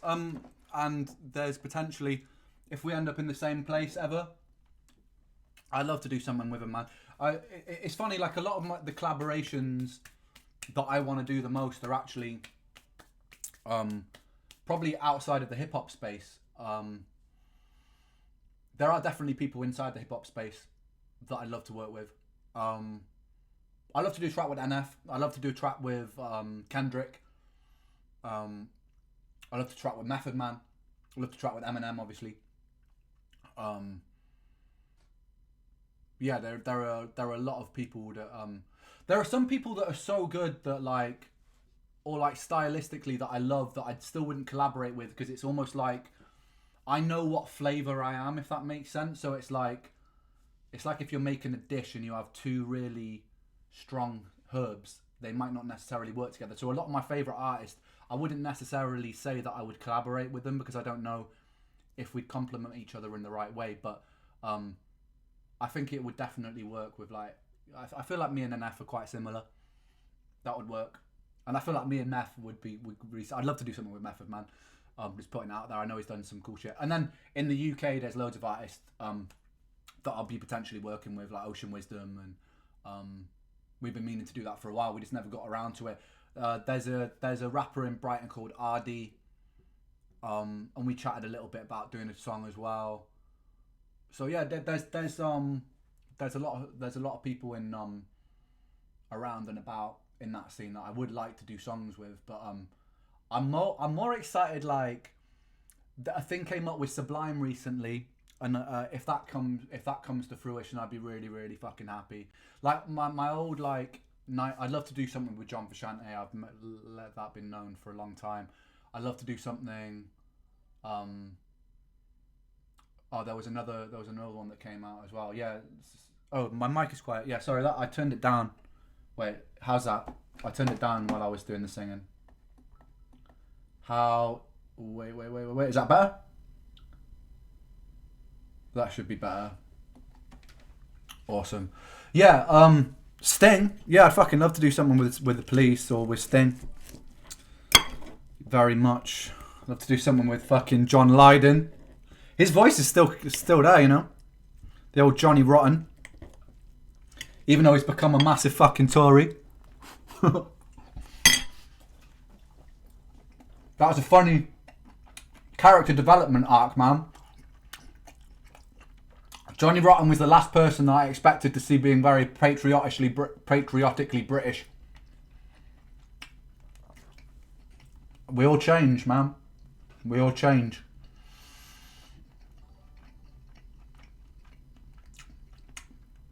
No Get would be dope. I was talking. Funnily enough, it never really came to fruition. But there was a little moment where me and Robbie Williams were voice noting each other and writing a song back and forth through voice notes. He's a really nice guy, man. He was like chatting to me in a really nice, supportive way, and we started shooting ideas, but that never came to fruition. I guess I got kind of sidetracked by health stuff, and he got sidetracked by being a pop star, you know. But that'll be cool. I like Robbie, man. He's a fucking great guy.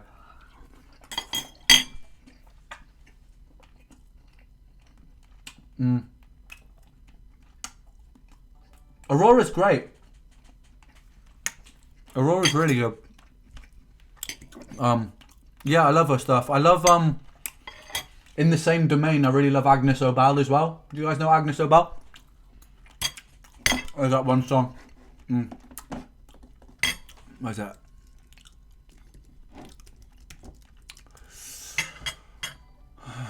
I love this so much.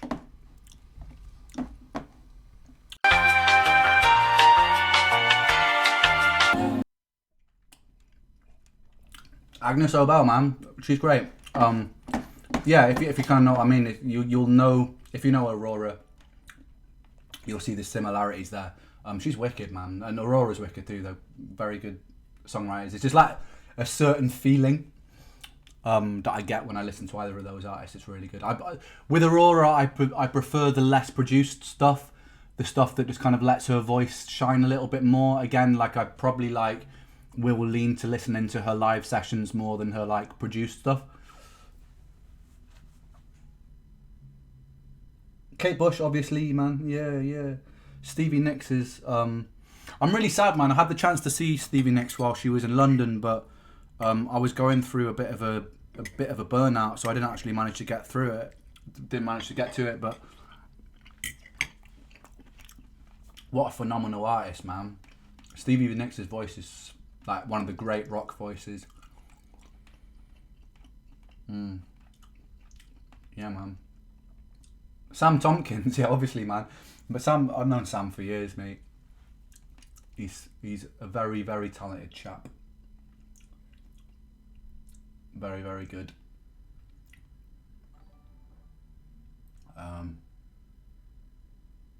Plan B's fire. So ban Plan B. He's not, as far as I'm aware, he's not really doing much at the moment in terms of musical stuff. I'd love to make a song with Ban, man. He's fucking sick.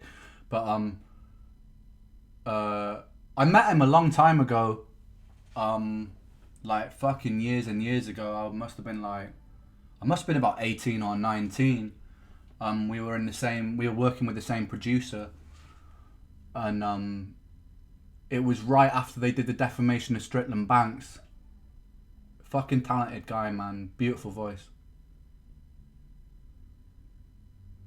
No, my mates aren't here. I'm just here by myself. I do love my new piano. It's just over there. It's beautiful. I love a load of. I don't know Baker Boy. I'll check out Baker Boy. There's a loads of Australian artists I do love. I love Cat Empire. Cat Empire are one of my favourite bands, man. I love Sticky Fingers. I love John Butler Trio. I love Fat Freddy's Drop. I think they might be New Zealand. I'm not sure. Who else from Australia do I love? I love Hilltop Hoods. I love Chillin' It and Wombat. Man, Australia makes some good fucking music, bro. Really good music. The Chats. I went to see the Chats. In Brighton. That was a crazy gig, man. I got fucking, like, the whole place went mental. Yeah. Ro Kapara I've been talking to. There are so many people I've been talking to where we've been like, yo, we should make a song. And then, I don't know if you guys know the organisational skills of musicians when it comes down to these things, but just because you have a conversation doesn't mean it's a given. Basically, like, we're all hectic and get pulled in a million directions. But I'd love to make a song with him, man. I like him. He's got a very, like, Ro Kapira, is it? He's got a very sort of, like, grunge sound that I love, man. It's sick, bro. Cat Empire is so good, man. I saw Cat Empire live a couple of times, man. They're one of my favourite bands live, actually. I love, I think his name's Harry. There's two singers. I think one of them's called Harry. So cool.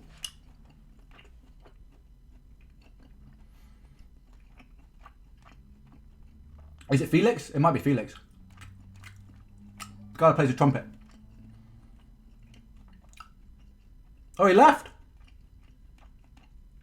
Damn. Sophia is amazing, man. So me and Soph were gonna meet in LA, and then again, it never happened because things got hectic. But we've been chatting, and we're thinking about doing a song, man. She's like, for her age, she's crazy. I don't know if you guys watched what was it called? Mother. I Can Be a Mother, I think it was. Man. Like, fucking incredible. Like, I don't say that lightly either, man. Like, her talent is ridiculous. And then, you know, like, when people have that, like, it star factor, where it's like, you can just tell they have that special thing. Some people have got it. It's got that special thing, man.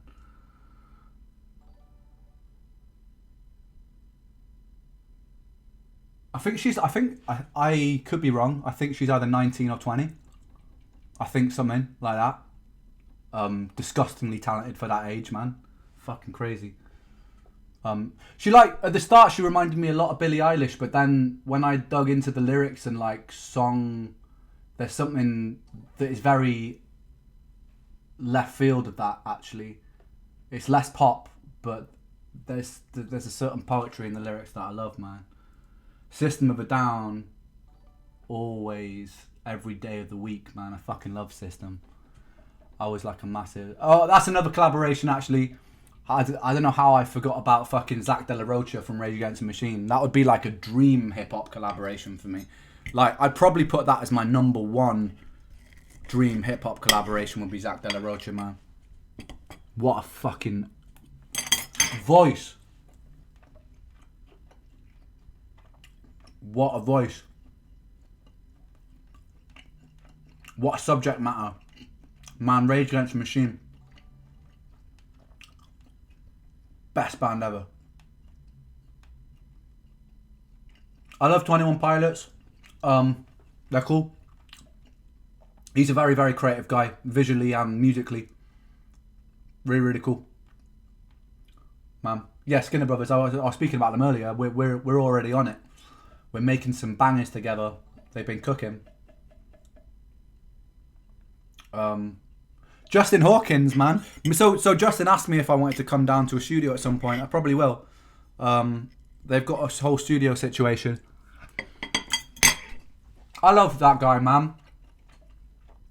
We spent the evening after the performance that I did with Sky hanging out. And he's such a nice guy. I fucking love him, man.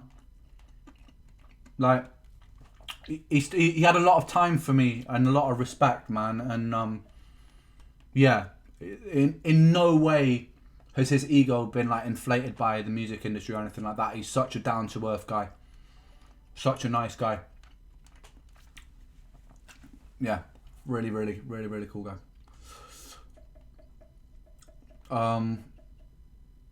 Wait, I'm just checking out more of these things. Pink Floyd, I'm a big Pink Floyd fan. I can't show you it.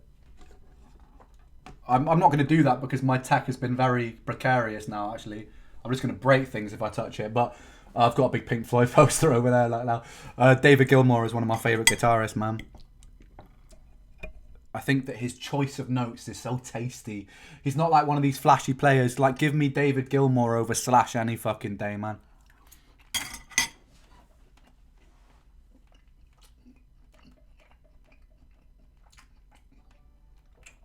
I meet Slash. I like to.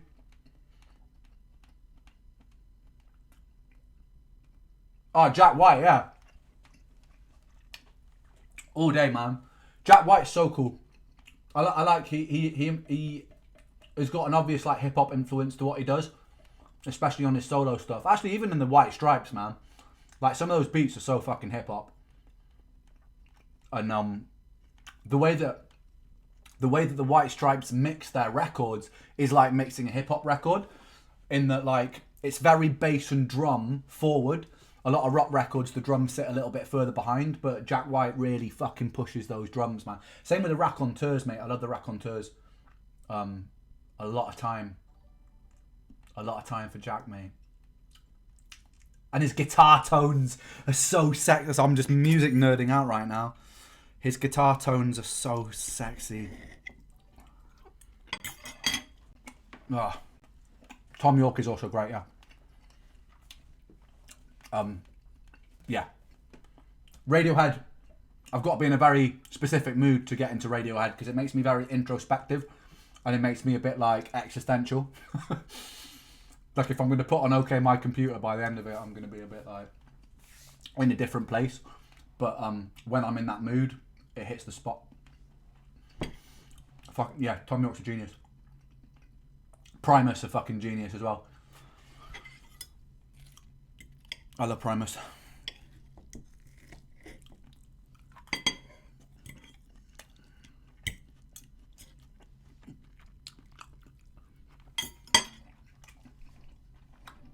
Should we watch Knox's breakdown? Because he phoned me before it and I feel like I should watch it.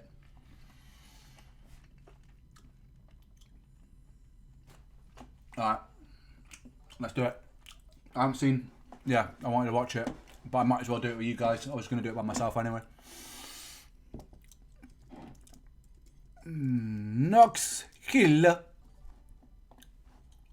Let's go. Whoever sees this and subscribes right now will get a free cup of tea. It's like a bitch version of coffee. What's going on, Hilltop Mafia? It's one only Knox Hill. Before we start, tea is not a bitch version of coffee. Tea is elite. There's so many sorts of tea. This is very obviously not a British man. If blasphemy like that is coming from his mouth, I will not have tea slander on the review of my song. Tea is God. Anyway, sorry, I'm just very passionate about tea. We're back, don't react. It's one of the few drinks that I can have without reacting to it. I can't have coffee. I'm too ADHD for coffee. I just turn into an anxious mess. Tea, we're here for tea. We like tea. We like herbal tea. We like a chamomile before bed. We like hibiscus. We like, what else is it? Jasmine, is that the same thing? That's a good fucking tea, man. Standard black builder's tea, all day, every day, son. Green tea. We like it all, man. We love a coffee. You know what I actually like? This is a controversial tea. Sorry to pause you, Knox. Licorice. Licorice tea is actually fire. There'll be a lot of people that disagree with me, I know, but I'm all here for a licorice tea, man. I know. I can see a lot of ews in the comments. I like it. Let's go. Action series. So today, man, we got a very special one on deck. Huge shout out to the homie Ren as he goes through his recovery, but he can't wait any longer. He's excited to share this one with the world, and I'm excited to break this down. This right here, right now, is none other than Slaughterhouse. But before we go any further, if you like that song in the intro featuring some guy also named Ren, if you want to check it out, if you want to support the channel, we dropped the song Fentanyl. It's absolutely killing it. I'll put all links down there. Also, shout out to the merch, guys. We're almost sold out of these hats, so if you want your white chaos hat, knoxhillmusic.com. We got hats, we got shirts, we got hoodies, everything that you need. If you want to rep the... Stop the licorice slander in chat. Yes, I'm not having it. I have it once every now and then. It's actually very good for the adrenal glands and for the hormones. It has a nice regulatory mechanism. I started drinking it because it's really good for your adrenal glands. Helps bring down cortisol. It might have some negative effects in high doses, but as everything in life, just implement balance. The brand and support, again, I'll put all links down there. But anyways, what we're here for. Ren, step back up to the plate. Let's see what you got. One.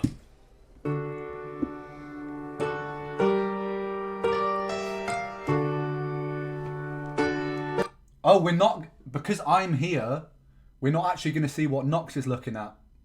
Shall I move? Uh-oh. Whee! There we go. That wasn't hard. Let's go. Somebody, anyone help. Anyone help, I've been going through hell. Hell, I've been going through. Hell, I've been going through. I've been at odds with myself. I've been so lost in my health. I've been feeling like deleting myself. Man, I've been going through hell. How could you have such like a heavy line? I'm going through hell, deleting myself, and just say it with such a bounce. Da da da da da da da da da one.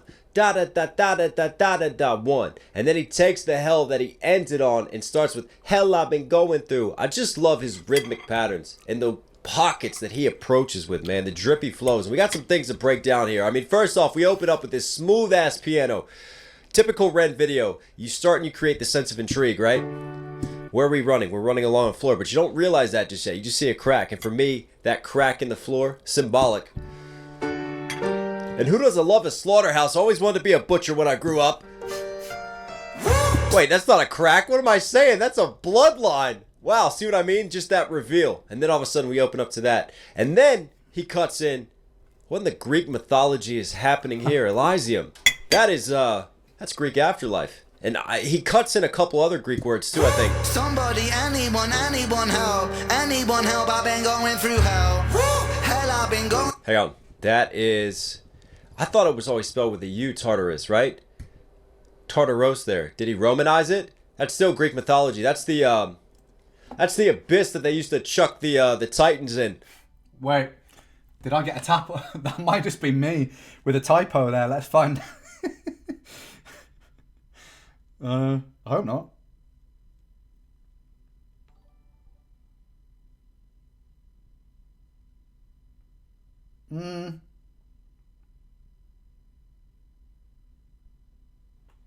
No, it can be spelt both ways. Woo! It can be spelt both ways. We're safe. I'm not an idiot, guys. Probably. I love my history in Greek mythology. Long live the sophists. I've been at odds with myself. I've been so lost in my health. Hey, I got that sweatshirt. I wore that at Secret Garden Party. Gaia. That is that's a personification of Mother Earth, Greek goddess. So yeah, he plays off of obviously the afterlife, the abyss, Mother Earth. So I just take sort of like this celestial existence of life, death, and the afterlife that he's spinning through here in the slaughterhouse. Deleting myself, man, I've been going through hell. Oh.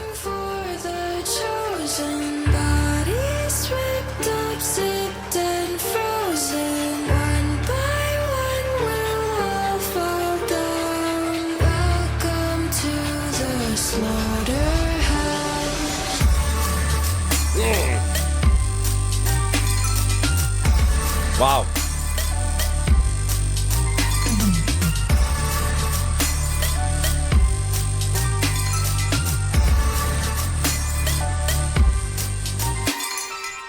If you guys like that voice, shout out to Kit. You better get used to that voice because I've heard some previews to this album.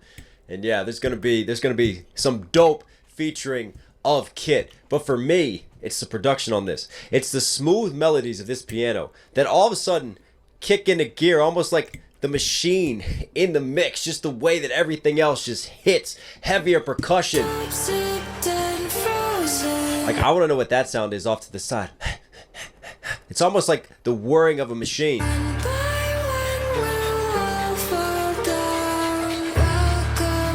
Yeah, just, and then it builds. Kick. Then you've got that little just that scream off to the side. Smooth piano out in front. 808 bass is knocking right now. I got a sore throat I'm fighting off after my show, so excuse me, I'm trying not to cough.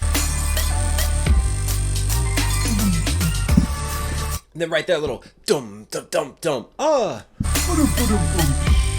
Broken glass as well. Like he's really dope at taking vocals and cutting them into the instrumentation. And then also he has a great ear just for sounds. He'll find just different sounds of like everyday life, of everyday things. Just little moments, just little snippets and samples. And he'll chop those and he'll mess with frequencies and he'll just... I like to do that. I feel like making found sounds or making your own snares and stuff like that is really cool. And you can do it. I do it on iPhones a lot of the time.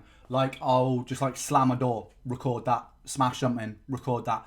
And then you layer that into the mix, or you just find sounds of things like that have been done already. But I think it's just a nice...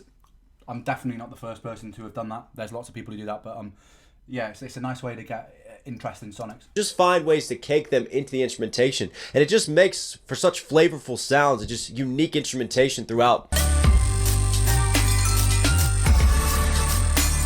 That was a dope setup shot, by the way, coming in and revealing these shooters too. Let's just look at how this runs out. He's running through, camera at full speed, and then it cuts to black.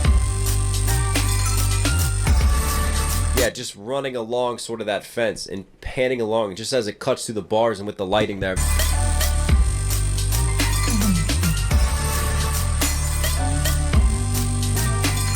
Oh, was that a silhouette of Ren that was shot and then vanished with the shooting? And then the blood? This is the slaughterhouse, maybe the slaughterhouse of his mind. Roll over shards of shattered glass, a masterclass of surviving inside a plaster cast. Martial artist, Arkham Asylum, night darkest, half-heartedly, haphazardly start this. Shallow tombs, open wounds that don't heal, cold steel incision, a mind made a molehill. Through fields of the valley of doubt, I pass out, revive with the mouth to mouth, I stay locomotion, move with a chokehold, goalpost moving, grow up then grow old. Hocus pocus, voodoo and black holes. Tobacco, I light up with my hat low. The last of the prophets, heaven sent Nephilim, roaming the earth with a severed wing. While the sword of Damocles is beckoning, hackling thoughts that torch your porcelain skin. Who's the kingdom come king that brings the contrast to conquer his sins I bring? Whispers caught by the wind aboard the fetus, and here lies the body of Ren. And Abort the fetus, and here lies the body of Ren. There was a lot of technicals happening, some really dope lines, but I think what really catches the eardrums off the rip is just the way that he's really condensing these rhyme schemes right now. Roll over shards of shattered glass, a masterclass of shards, shattered glass, master class. Yeah, it's like the rhyme scheme there isn't typical, and it's almost like that was quite a hard rhyme scheme to do. I crawl through shards of shattered glass, a masterclass of surviving inside a plaster cast, martial artist, Arkham Asylum, night star. There's quite a few different ABs going on there that aren't necessarily at the end of the bar. They're kind of put in quite an unorthodox place, but I like writing that. But it was a bit of a tricky little bitch. Class, plastered cast, martial artist, Arkham Asylum. So just the way that he starts taking like the hard A sounds, and he keeps hitting those A vowels, and sometimes he does the full plaster cast, the full 3 syllables, and sometimes he just focuses on the beginning A rhymes, and he just tap tap tap tap. So he might go A B A B A B A A A B B A A B, and I just love when you just kind of just keep flipping the rhyme schemes and keep the sequence so interesting. You don't know when you're gonna punch. I've started doing that a lot more recently. It's fun. It's fun to move away from, because anytime you're gonna write a rhyme, right, the tendency is to rhyme the last word at the end of the bar, and sometimes just not even making that part of the equation. So if you're like if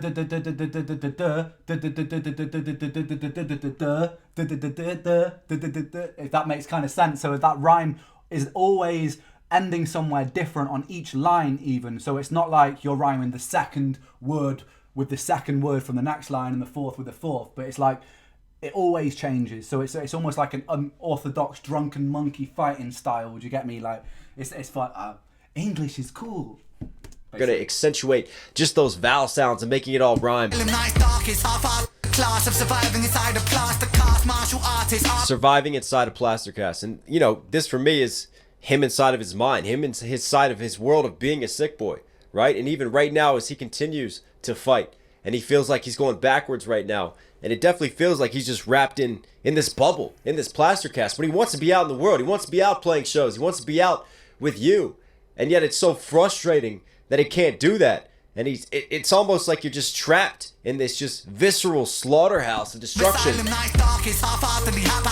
Arkham Asylum, Night's Darkest, right? Arkham Asylum is in the Batman world, Night's Darkest, but if you flip that into the Dark Knight Batman, that's a smooth, subtle scheme. Shallow tombs, open wounds that don't heal, cold steel incision. Shallow tombs, wounds that don't heal, right? If you have a shallow tomb, it's because it's been dug very quickly, right? You got a lot of bodies you're trying to get rid of and you're trying to discard. Shallow tombs, open wounds that don't heal, cold steel incision, a mind made a molehill. Through fields of the valley of doubt, a past. That comment was funny, man. This is very meta, isn't it? Like, all we need... I think this happened before where Nox made a video watching me watch Nox, and then we gotten into Bo Burnham territory there, do you know what I mean? It is very meta, but you guys asked for the meta, so here we are. I like how he goes, mind made a molehill. So then you rising up with the hill, and then through valleys, shadow of doubt. Makes me think as I walk through the valley of the shadow of death, I will fear no evil, for thou art with me. Don't heal, cold steel incision, a mind made a molehill. Through fields of the valley of doubt, a pass out. I found it so funny. I don't know if you guys watched Michelle's show in Black Pegasus' rap battle, but I thought it was hilarious because it was like they'd each release a song, yeah, and then they would break down the song. And then they would break down the breakdown of the song. And then they would like... I don't know why, I just found it so fucking funny. It was just like, we've entered a very weird time in internet space, man. It was like, one of them would drop a tune and then and they'd even break down their own tunes. And then someone would break down them breaking down their own tunes. It was like a funny world of content creating rap battle, man. Like, I thought that was hilarious. It was entertaining. Shout out to both of them. I like both those guys, man. Vibe with the mouth to mouth, I stay low. And also you think about just like the poetry of this, the valley of doubt, because a valley is a low and he's going through a doubt, so he's sinking. Just love the way that he phrases that and sets up that. Through fields of the valley of doubt, I pass out, revive. Bro, I just saw that comment. Man, the reaction, Michelle Show's reaction to me doing baggage was fucking hilarious. It was fucking hilarious. With the mouth to mouth, I stay locomotion, move with a chokehold, goalpost moving, grow up, then grow old, hocus. You want to talk about counting syllables and meter right here? This is really dope what he does, this little rhythm. The molehill, through fields of the valley, da da da da da. Locomotive choke in a da da. I just love the way he's up here. He's like attacking, right? And then when he switches his flow, he's always good at this. When he switches the flow, he really switches up his voice to make that flow switch just hit on a different gear and level. Fields of the valley of doubt, I pass out, revive with the mouth to mouth, I stay locomotion, move with a chokehold. Locomotion, move with a chokehold. So he goes 1 2 1 2 1 2 and then 1 2 3. Loco 1 2, motion 1 2. Move with 1 2, a chokehold 1 2 3. Check this out. He does it again to just mirror that sequence and that metering. Post moving, grow with the mouth to mouth, I stay locomotion, move with a chokehold. Goalpost moving, grow up, then grow old. Goalposts moving, grow up, and then the three's coming in, then grow old. Love that setup. Pocus, voodoo, and black hole. And the goalposts are constantly moving. You know the saying, like the goalposts move, right? It feels like every time I'm crossing this line, the goalpost moves. And then I have to start over and I have to go through the sequence all over again. A chokehold, goalpost moving, grow up, then grow old. Hocus pocus, voodoo and black holes. Tobacco, I light up with my hat low. The last of the prophets, heaven sent Nephilim, roaming the earth with a 7-winged. Interesting lines there, the last of the prophets, right? Heaven sent Nephilim. But they shouldn't be heaven sent, because in Hebrew, the Nephilim, they are the fallen ones, right? They're Lucifer. They're the fallen angels who let pride get the best of them. So they wouldn't really be sent from heaven because they've fallen from heaven. So therefore they're deceiving. Just the way he sets up that line. The sword of Damocles is beckoning. And even before that, obviously, it looks like he's almost doing his Jesus right here, like a crown of thorns. But in this case, it's like torture materials or needles on top of him. It's a different crown that he's rocking. Heaven sent Nephilim is also it's a bit of a paradox as well. It's one of the things that comes from the constant questioning of spirituality, which is something that I do all the time, man. Like I I wouldn't call myself an atheist. But I wouldn't. I have a really funny, turbulent relationship with spirituality, man. But there are so many paradoxes which exist within all religions.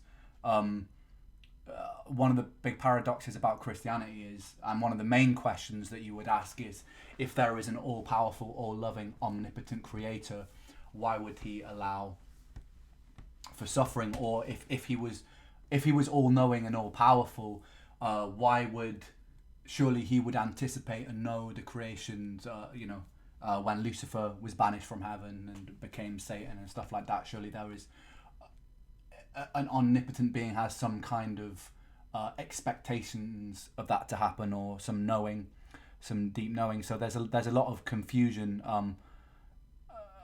that comes. There's a lot of questions which never really have answers. I don't think.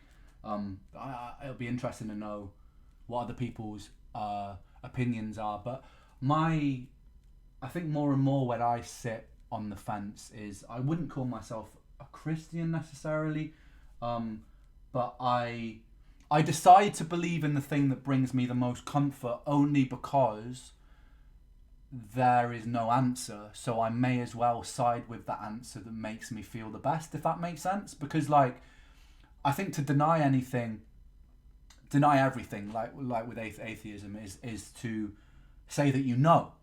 And also to decide that you're a Christian is also to say that you know. And without material tangibility right in front of me, I find it very difficult to say that I know. So I choose what to believe in that regards. So I choose to believe that there is a loving force, a loving creational force out there that has my best interests at heart. And if I suffer, which I do often, it's for a purpose. And if I decide that it's not meaningless, it makes me feel better. So I might as well decide that, if that makes sense. Like, I might as well decide that there is purpose. I might as well decide that there is something that's got my back, because that makes me feel comfort. And I don't really know what to call that. I wouldn't necessarily say it's agnostic either, because agnostic is the openness to both. And I am open to the fact that it is just a random bunch of particles out there, and it has no real purpose or meaning or objective, or it's a bit more sort of in line with Nietzsche's view. But I like to think, given the choice, if it was up to me, I would like to think that there's something outside of my comprehension that has my best interests and isn't just fucking toying with us. You know what I mean? Yeah. I'm not sure. I'm just looking in chat to see what people think about that. I also think that given that we live in the year 2024 AD, means either the Romans were very, very good at changing the whole world and the calendar of the world, or Jesus was an actual person who did some pretty good shit. You know what I mean? Just going off our calendar alone. You know what I mean? Like, I don't know. Funnily enough, the older I get, the more open I become to certain ideas. I was actually part of a Buddhist sect for a while, called the Nichiren Daishonin, and we used to chant Nam-myoho Renge-kyo, Nam-myoho Renge-kyo, Nam-myoho Renge-kyo, which is this Buddhist chant, which it theoretically enlines you with your purpose in the universe. And the reason that I went there was mostly actually, I just loved the rhythm. It's a funny reason to be like aligned with the spirituality, but I love the rhythm of the chanting. It made me feel good. And that's really how I dictate anything in life that has no real right or wrong answers. I will align myself with the one that makes me feel the best, because I'm here for a short amount of time. I might as well decide the things that serve me.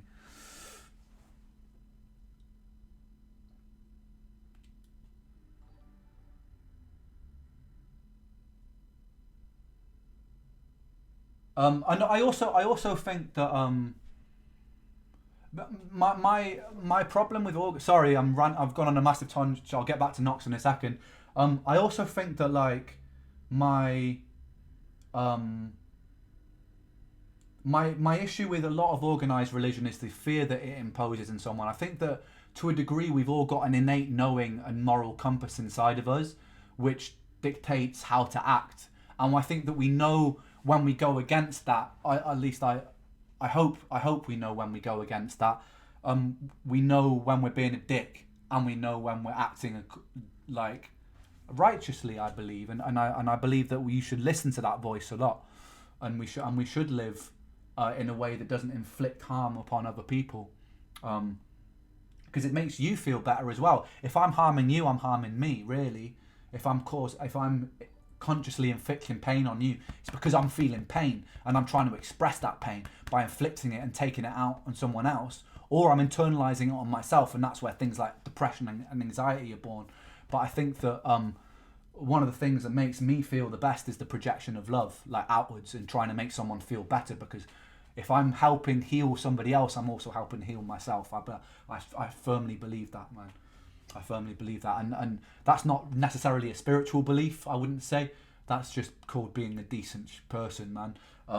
But yeah, the older I get, the more I kind of like. It's why I touch on things lyrically, like the Nephilim, like sort of I lean on some mythology and stuff like that, because I really love the stories, and I'd love them to be true. But the problem I have with organized religion is the fear and the division that it instills, and also the hierarchy of religion. You know, like one of the problems that I had in Buddhism, even this is very true in all religions, in all of the major centralized one, and Buddhism was meant to be the exception. But I'd go to a Buddhist meetup and they go, we don't tell people what to do, that's why we're better. Do you know what I mean? So it was like there was almost like this superiority complex because we don't have a superiority complex, we are superior. Do you know what I mean? So it was like there was still an undertone of that. And in Christianity, it's massively there of being like, you know, Christianity is the best one because XYZ, or following the Quran is the best because of XYZ, you know, like I don't like the hierarchy of it, because when you strip down a lot of these religions to their core, they have fundamental similarities, which is basically just behaving in a morally principled, a morally just and a morally righteous way. Not everyone, obviously. There are some things that are a little bit iffy that I don't agree with, that are very outdated. A lot of the views on things like homosexuality, or the imbalances between men and women, I'm not a massive fan of, but they were written in a very different time, you know, and I believe that you can take a lot of the heart of those messages and apply them to the time that you're in, you know. That a lot of the Bible is essentially a tapestry of a lot of different times in history where people added and chopped and changed and translated, and it's, you know, it's a big collection of man, essentially, and a lot of the stories that came down. And I know that might sound like blasphemy for some people, for me to say so, but that's not me detracting from it, because I still think at the heart of it there's a lot of really important messages that can be taken from it, the same as all religions. I think and a lot of them have love at the core, and a lot of them have the Bible, it overrides a lot of the things. Love overrides a lot of the things, and the fact that our sins are taken by Jesus overrides a lot of our sins. So to apply things and be like, hey, stop being gay, God wouldn't like that. Like actually, if you dig into the Bible, the forgiveness and the fact that your sins are absolved is a big part of it. It doesn't mean that you should go around being a dick because you get a free pass, but it just means that certain things, I think, shouldn't be looked upon with so much fear and shame, basically. I don't know. Anyway, rant over. Prophets, heaven sent Nephilim, roaming the earth with a severed wing. Roman. He is roaming the earth, but then it also could be a callback to the Roman times and the Romans and the crucifixion of Jesus. Sword of Damocles. And then the 7 wings. 7 wings, seraphim, angels who have the 7 wings. Yeah, sorry, I was looking at the comments. I think there are exceptions. I think if a religion expects you to pay money to be part of it, and there's a little bit of an air of exclusivity about it, it's not necessarily a religion, it's more of a cult. I know that saying that live might get me targeted, but I think that anything that has like XYZ or financial entry points and that kind of like it still does exist in normal religion. Actually, I don't know what I'm saying, but I think you can be a good person without necessarily. I don't know what I'm saying.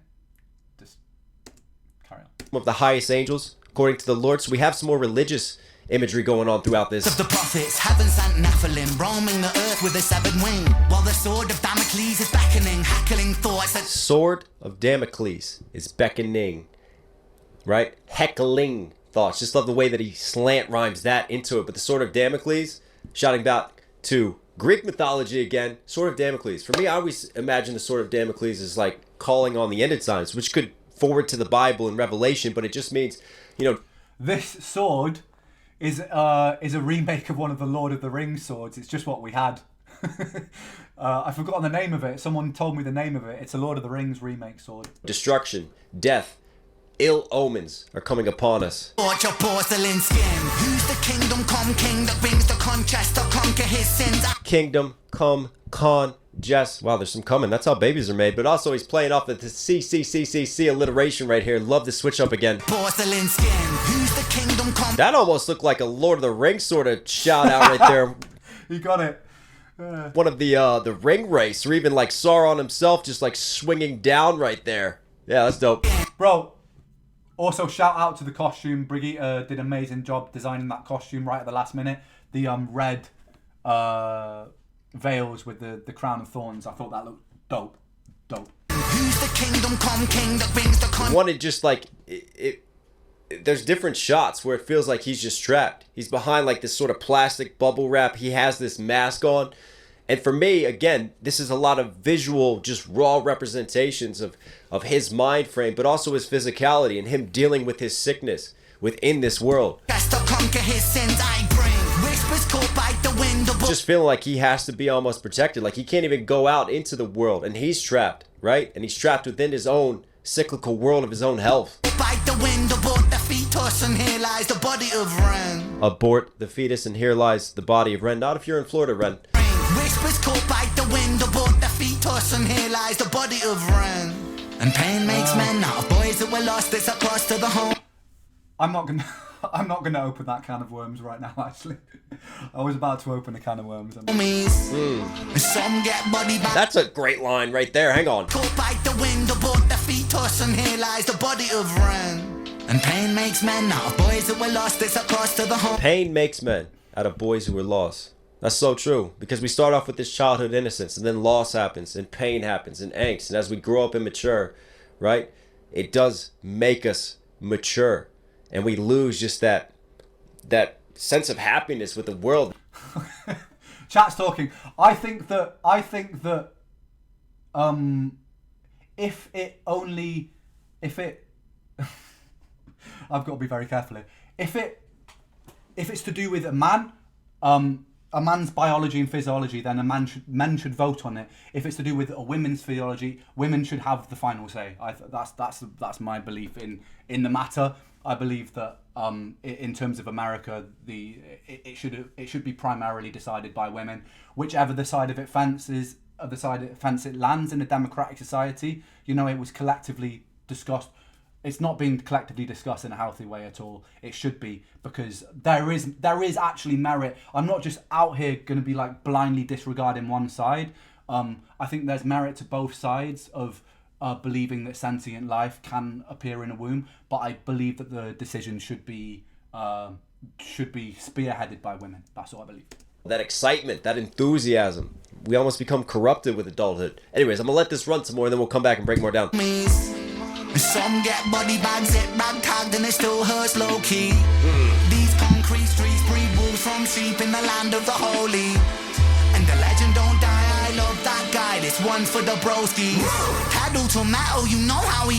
The devil and Jezebel coming for you. Jekyll is hiding inside of my taking your rosy cheeks, painting them blue, turning your clique into skeleton crew, stripping the soul from the base of your shoes. So watch my tongue, my words are laced with I'm lying in truth, it's a fire in the booth. Switch up the star like biceps, impress your heavy lift, tricep, bicep, I flexed up from the. I love the reggaeton, bro. I don't know. I've been getting into a bit of reggaeton recently. I'm probably gonna head over as soon as my health gets a little bit better. I'm gonna head over to Mexico because there's some stuff with health I wanted to explore out there. But I've been opening the door to more South American music, man, and Spanish music and fucking reggaeton. Boy, I'm liking it. And lightning writing on Tesla. Connect direct, pinholes disconnect. Working in a lab, I'm mad bad like Dexter. Coming for your neck, the head that collector. 1,000,000 degrees, graduate semester. A bullet in the knee till you kneel to the emperor. They say, he say, she say. People like The bicker as humanity erodes. OKK with an AK. Pointed at the KKK, that's how you kill a ghost. Killer goals, giddy sick of the most. QB quicker on the trigger, click, click, click, click, click, click. Empty chamber, fill it reload. That cock it in hole, bullet in the chamber explode. And burrow through the prick's skull, let's go. Welcome to the slaughterhouse, sucker making crack. When I spread, that's the bread and the butter and I bled. For the love of music dead, on the cover, tell the coroner I left. Resurrect, motherfucker, G. Sick, yeah I'm sick. I think I told you that I'm sick. Sucker click, and when I pull up on your click. Click, click, click, homicidal traumatic. Welcome to the slaughterhouse, bitch. Oh. Hang on. Yeah. Had to be. Had to be a twist.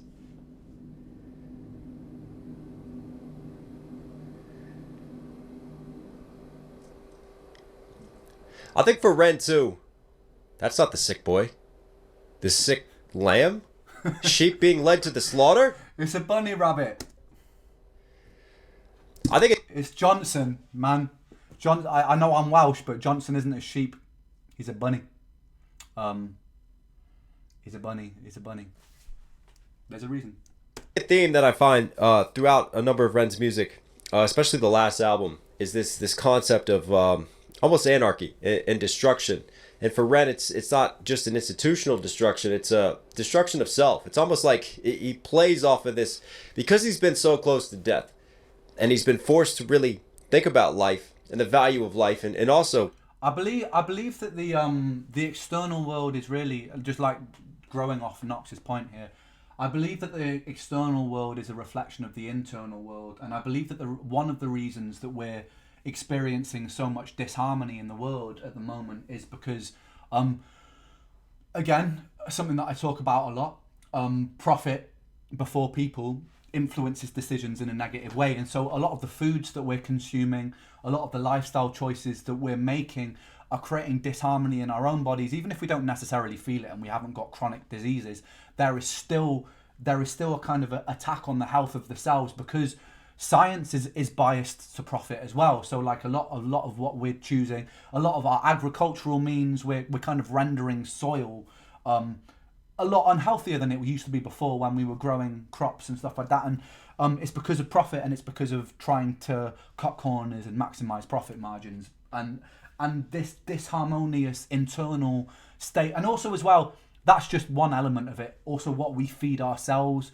through social media, through what we ingest, how we bicker with each other online, all of these things, it kind of adds to that harmonious state. And so how can you expect your external reality to be anything other than dissonant and disharmonious if the reality inside yourself is the same? So it always starts with us, it always starts with our mental health, it always starts with our physical health.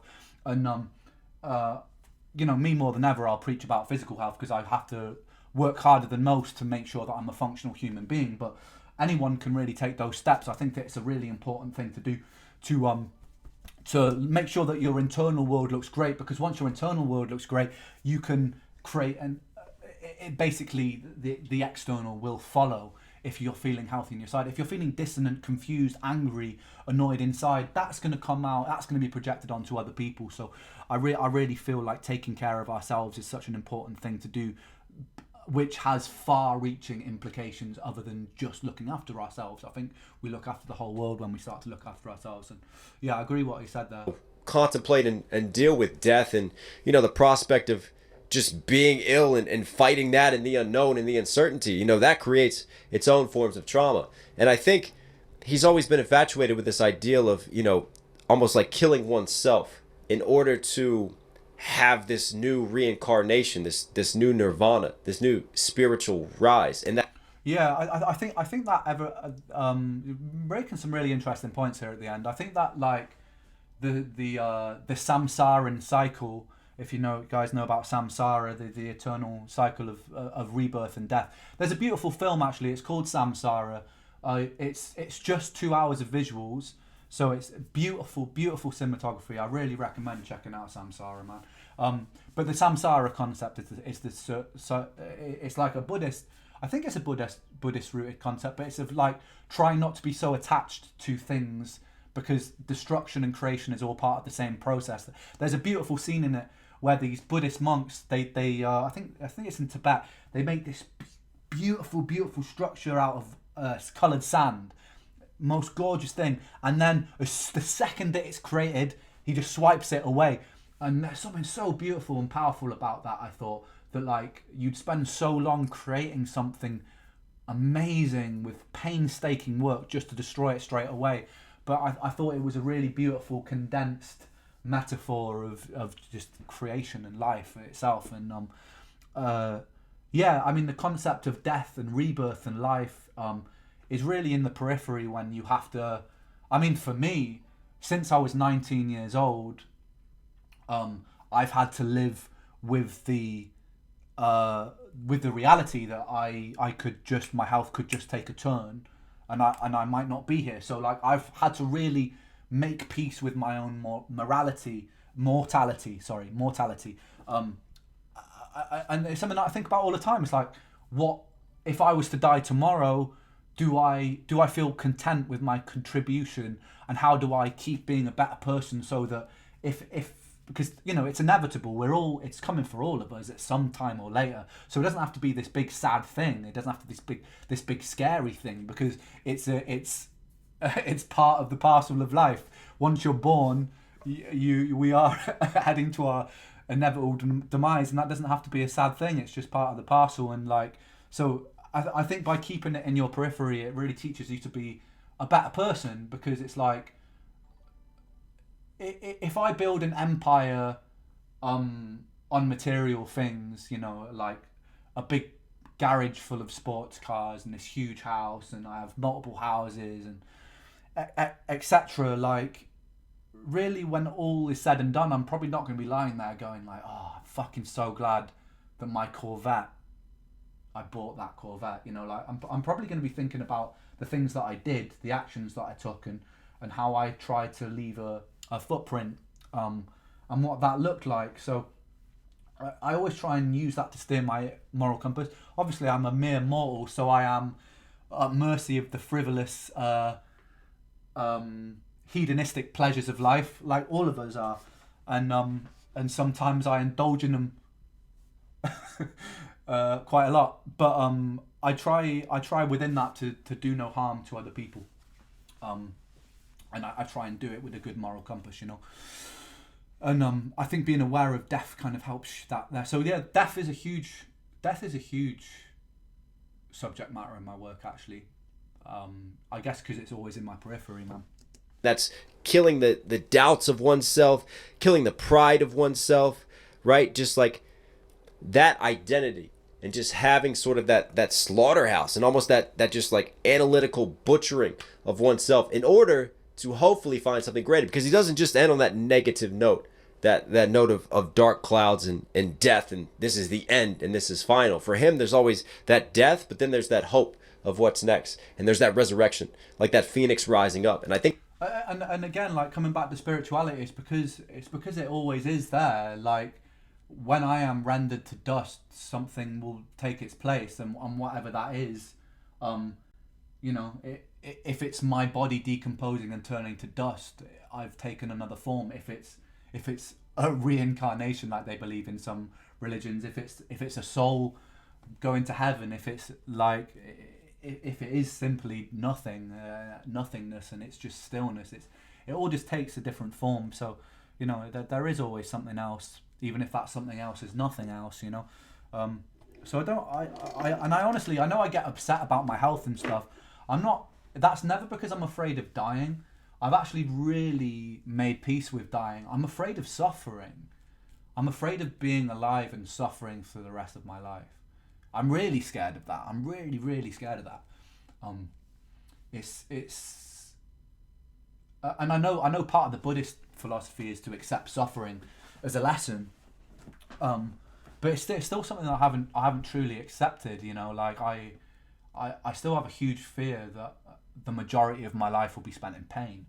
And I mean, to a degree, it is like with my muscle and bone conditions that come with autoimmunity. 24/7, I will be in some sort of pain. It's just that you become very tolerant to it because it's always there. So you have to, like, even when I was getting my tattoos done and stuff, people were like, "Whoa, you didn't blink an eye, like you didn't flinch." It's because like I'm very used to it. The stabbing in the eye was a very different situation, but like in terms of like low level pain, it's just always there with me, and that almost has just like disappeared into a dull buzz in the static of life. But when it gets really bad, when my symptoms with Lyme disease and stuff get really bad, I can't. People in the chat will know we've got chronic health problems. Like, I can't do justice to how bad it is.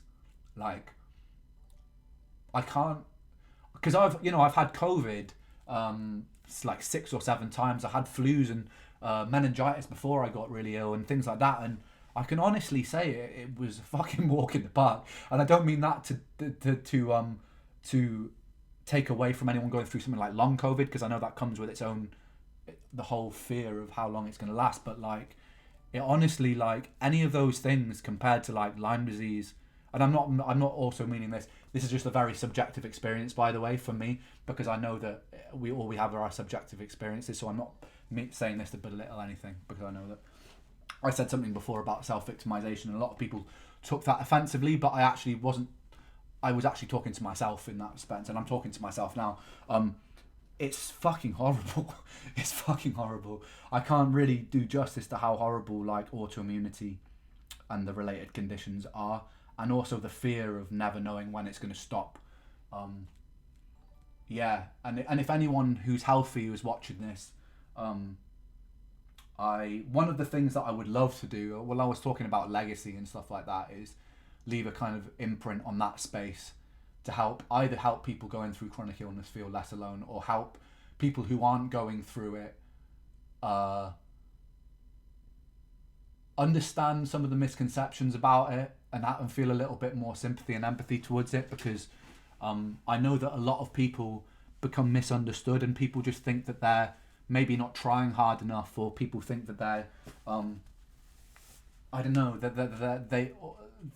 or they say things, oh, like, I had the flu for a month or something like that. But like, when you're in a chronic illness for years, the way that it erodes the spirit, the way that it erodes the psyche, and you really do have to deconstruct and reconstruct your whole self again and again and again, just to make sense of it, and just to survive, really, just to want to decide to carry on living. Like, you've got to really deconstruct your beliefs and your relationship with pain again and again and again. It's tough, man, but it's possible, because I'm still here, like I haven't, there've been so many times I've wanted to give up, but I'm really glad that I didn't, and I still get those thoughts today. It's not something that I've transcended, but I know I'm so familiar with those thoughts that I know now that when they come, they will pass, and there will be a moment again like this where I'm sitting down and saying, I'm happy that I'm alive, So, yeah, man, that cycle of life and death is huge. It's huge. It's huge, but the world is changing all the time. Technology, even if you think about the fact that something like AI didn't exist 20 years ago, I have hope that in my lifetime I can see a cure, because the human brain is beautiful and it's creative, and its potential is really limited by how much effort we put in. So I am, I'm very hopeful that in my lifetime, it's hard, it's easy to feel disheartened, because with ME and stuff like that, particularly, like, the same news articles pop up every year of like, new breakthrough found, and then things go quiet and you just kind of feel the same, and these things take a lot of time. There's a lot of yellow tape, but like I say about your internal creating your external, I think that if you talk about it enough and you push for it enough, anything's possible, man. Getting HIV isn't a death sentence anymore. People live pretty much normal lives with that. That was killing so many people, and I believe that we can get there with a lot of these chronic illnesses as well. We just have to push for it. And our drug companies have to be incentivized the right way. They need to stop being less fucking greedy. I have a lot of feelings towards companies like Pfizer. I know that they save a lot of lives and they help a lot of people, but the way that they go about it leaves much to be improved. If you're an American watching me right now, go and get a prescription from Pfizer from your pharmacy without insurance and tell me how much it costs. It's fucking criminal. Considering how much those things cost to make, it's fucking criminal. It's criminal. I'll tell you, my prescription of one month's worth of antibiotics, right, for Bartonella infection that I picked up last month. 1 month's worth. Put a guess in chat. This is for one. Keep in mind I take countless medications a day. This is just for one. Put in chat what you think 1 month's worth was. I had to pay for it out of pocket because I don't have insurance. Yeah, we're in the right ballpark. Oh.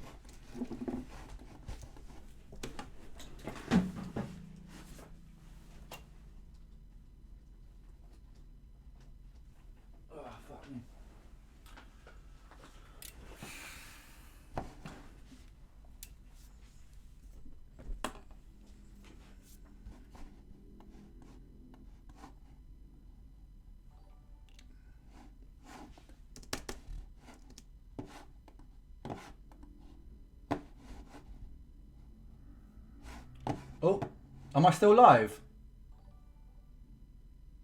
Sorry, that cut off then. My monitor screen died. Sorry, I went a little bit. Anyway, yeah, the answer was $950. That's for one. That's for one. My monthly cost. Yeah, a lot of people. I got a comment recently. It's funny, man. This is something else to talk about. I got a comment recently in Money Ties being like, you surely you can't make a song about the problem with greed and still earn money. I'm like, you've completely missed the fucking point. It's not about money. The song Money Ties, it wasn't about money being the problem. It was about the behaviors surrounding money that are the problem. You can't expect to just remove yourself totally from the grid and stay alive. But if you're not allowed to criticize money whilst earning money, it's a very overly simplified viewpoint. I believe that you can do really again, money's a tool, and it has intent. Anyway, XY, and then they were like, I bet you're spending money on X, Y, Z. My medical bills alone, just for medicine, you're probably talking. I'm not even joking. You're probably talking close to about $5 or $6 grand a month just for medicine. That's not doctor's appointments. That's not various IVs or treatments like that. That's just medication. Think about that for a second. But before my music and stuff blew up, I just had to make do with whatever the fuck was out there, like getting herbal supplements on Amazon and stuff like that. I'd never be able to do the treatment that I am that's kind of keeping me functional today, which is why I'm so fucking militantly passionate about this side of things, because there are so many people out there who aren't in this position that I want to fucking help elevate to, which is why I will talk about the problem with the pharmaceutical industry until the cows come home, man. Like, there are so many people out there. I know in America there is there's the insurance company, and if you get a job you can get Medicare and stuff like that, but not everyone has that luxury, and it's criminal. Everyone as a fucking birthright in a tax-paying country should have access to medicine. There should be no one excluded from the right to have health. And economically, if you're looking at it in a capitalist sense, it helps your economy grow if you keep everybody healthy. So it's crazy to me that we've turned the pharmaceutical and healthcare sector into its own greed-driven model. It's fucking criminal. Fucking criminal. Anyway. Right. I've forgotten what the point was. I went on a massive sidetrack there. Life and death.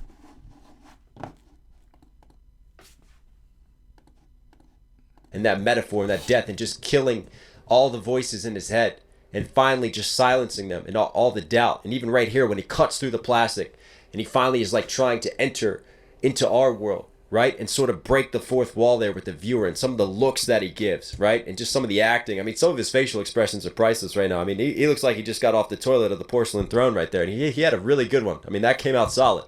All right, let's break down more of this. Come on. It's the body of Rant.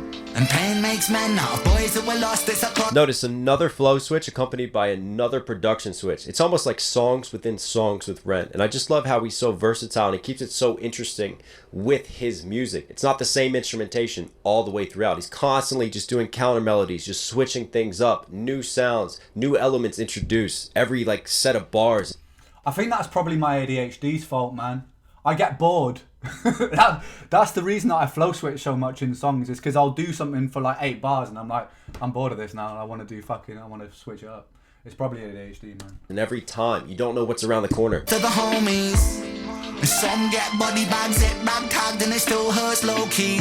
Sons get body bagged, zip tagged, right? Rest in peace to some of his homies that he's lost. And it still hurts low key, right? He still makes songs about it. These concrete streets breed wolves from sheep in the land of the holy. And the legend don't die, I love that guy. This one for the broskies. Paddle to metal, you know how we do. Pedal to metal, you know how we da da da da da da da da da one da da da da da da da da da one. Remember how we started this song? I love. That's a very fucking Kendrick or Lil Wayne inspired flow there. Dribble to metal, we know how we do this. Big fucking fan of both, man. Big fan of both. How we come back to this rhythm. Obviously different lyrics, but I really just love the sauce on this. Love that guy, this one for the And obviously you have him in the middle, right? Wearing the Sick Boy, repping the Sick Boy brand again. broskies. And he's got white in the middle, and you see like the black, almost like the innocence, and then the sin, and the darkness, and the clouds around him, like the devil on his shoulder. But there's multiple devils when it's Ren, because he's got split personalities. Paddle to metal, you know how we do. The devil and Jezebel coming for you. A jackal is hiding inside of my view. Taking your rosy cheeks, painting them blue. Turning your click and Da da da da da da da da da one. But there was like a half a breath. I was one of those preteens with ADHD who got kicked out of school. I got kicked out of my first primary school when I was in year 5 for multiple reasons. I was a little shit bag basically, but yeah, I was one of them.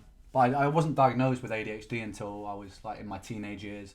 I think I was about like 8 or 9 when I got kicked out of school, but I was one of them. But I think it was just ADHD. I just couldn't fucking. I didn't like to sit down. Before the view, there was one that was just like slightly off beat. I wasn't medicated as a child. No, I take Adderall now, and it's fairly helpful. I would say that it's fairly helpful. I'm not a massive advocate of like just blindly medicating yourself. I know that America will put fucking everyone who doesn't stay sat in a chair on Ritalin, which I disagree with, but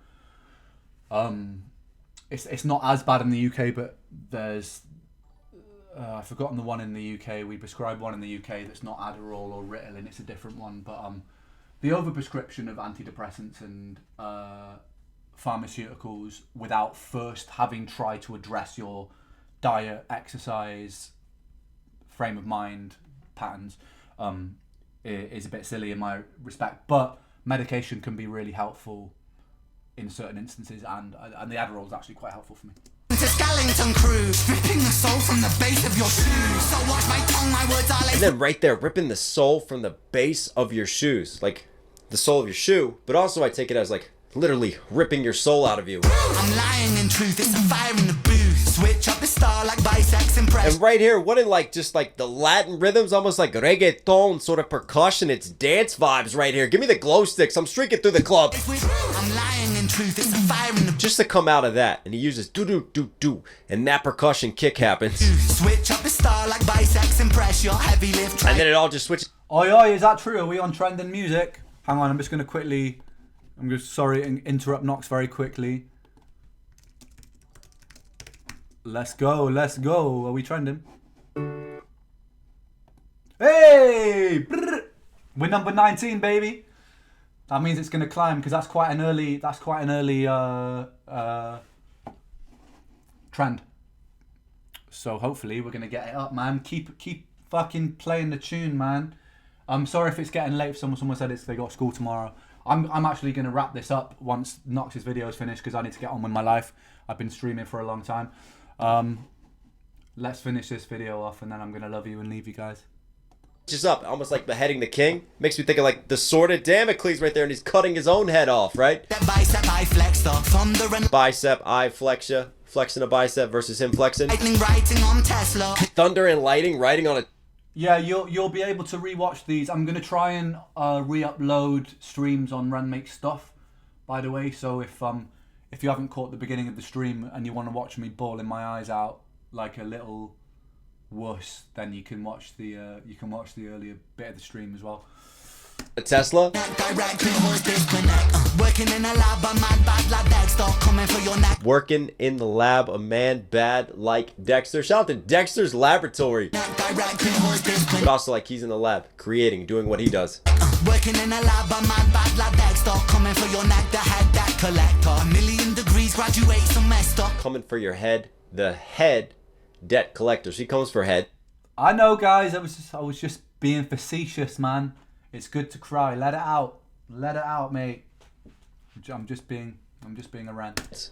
Physical heads, and then he's at the top, the head debt collector. I just love a little bit of the wordsmithing, just flipping right there. Dexter coming for your neck, the head that collector. 1,000,000 degrees, graduate semester. A bullet in the knee till you kneel to the emperor. They say, he say, she say. Bullet in the knee. Who puts bullets in the knees? It's a very sort of like mafia cartel type of the move till you kneel to the emperor. So he's going to bully you. He's going to threaten violence upon you. And to me, that's just... A bullet in the knee till But also like he's in the lab, creating, doing what he does.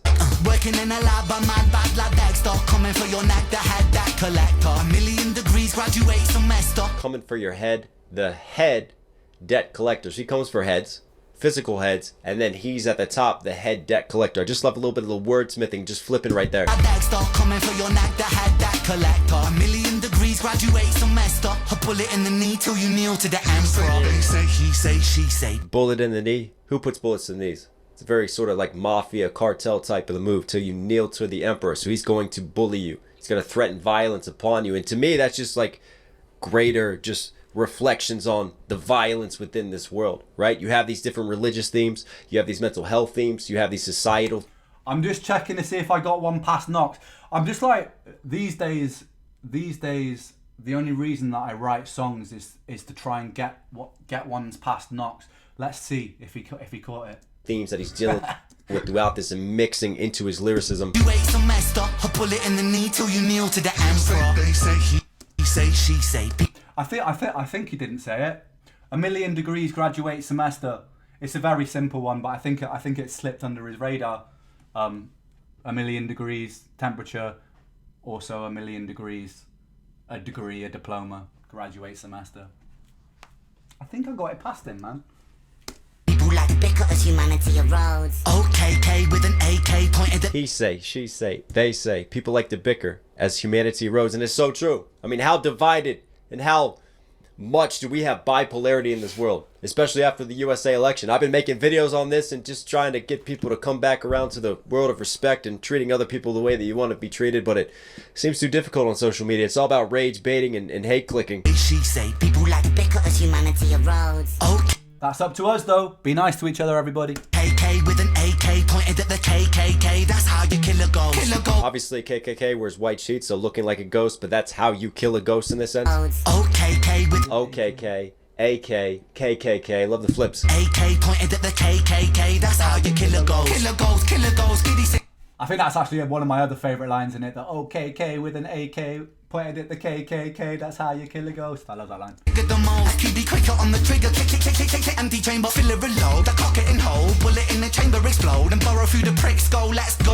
Welcome to the slaughterhouse. Sucker making cred. When I spread, that's the bread and the butter and I bled for. Making cred when I spread. That's the bread and the butter as he's bleeding on the page and bleeding through his art. Let's go. Welcome to the slaughter. Yeah, I take that like click, reload. And again, for him, like he's unloading yet again and trying to let it all out on this page. All his anger, all his angst, all his frustration. This is like controlled American Psycho rage. I mean, Christian Bale will be proud of that shot. King cred when I spread, that's the bread and the butter and I bled for the coroner, I left, resurrect, motherfucker, G. Sick, yeah, I'm See, there's the resurrection. I talked about the resurrection theme and then him bleeding on these pages. for the love of music, dead undercover, tell the coroner I left, resurrect, motherfucker, G. Sick, yeah, I'm sick, I think I told you that I'm sick, suck a click, and when I pull up on your click, click, click, click, homicidal trauma. When I pull up on your click, right? Your group, click, click, click. And again, love the wordsmith and flips. Welcome to the slaughterhouse, bitch. Bam!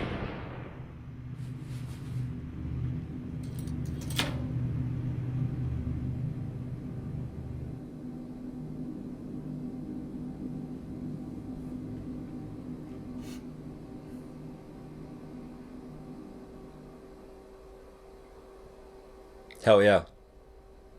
And I love the teasing.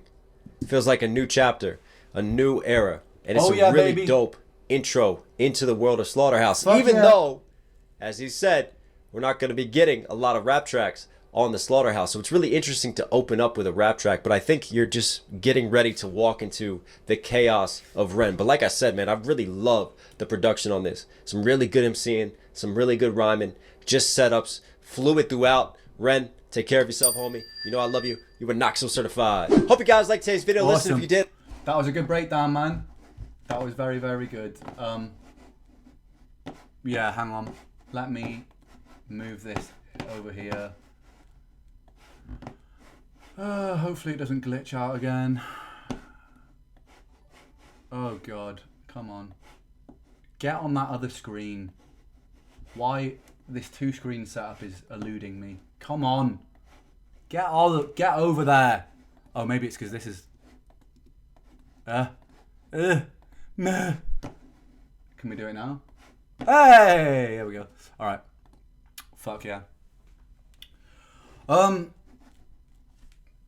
It's been an emotional roller coaster, guys. Thanks for joining me on my first stream back after my big health collapse.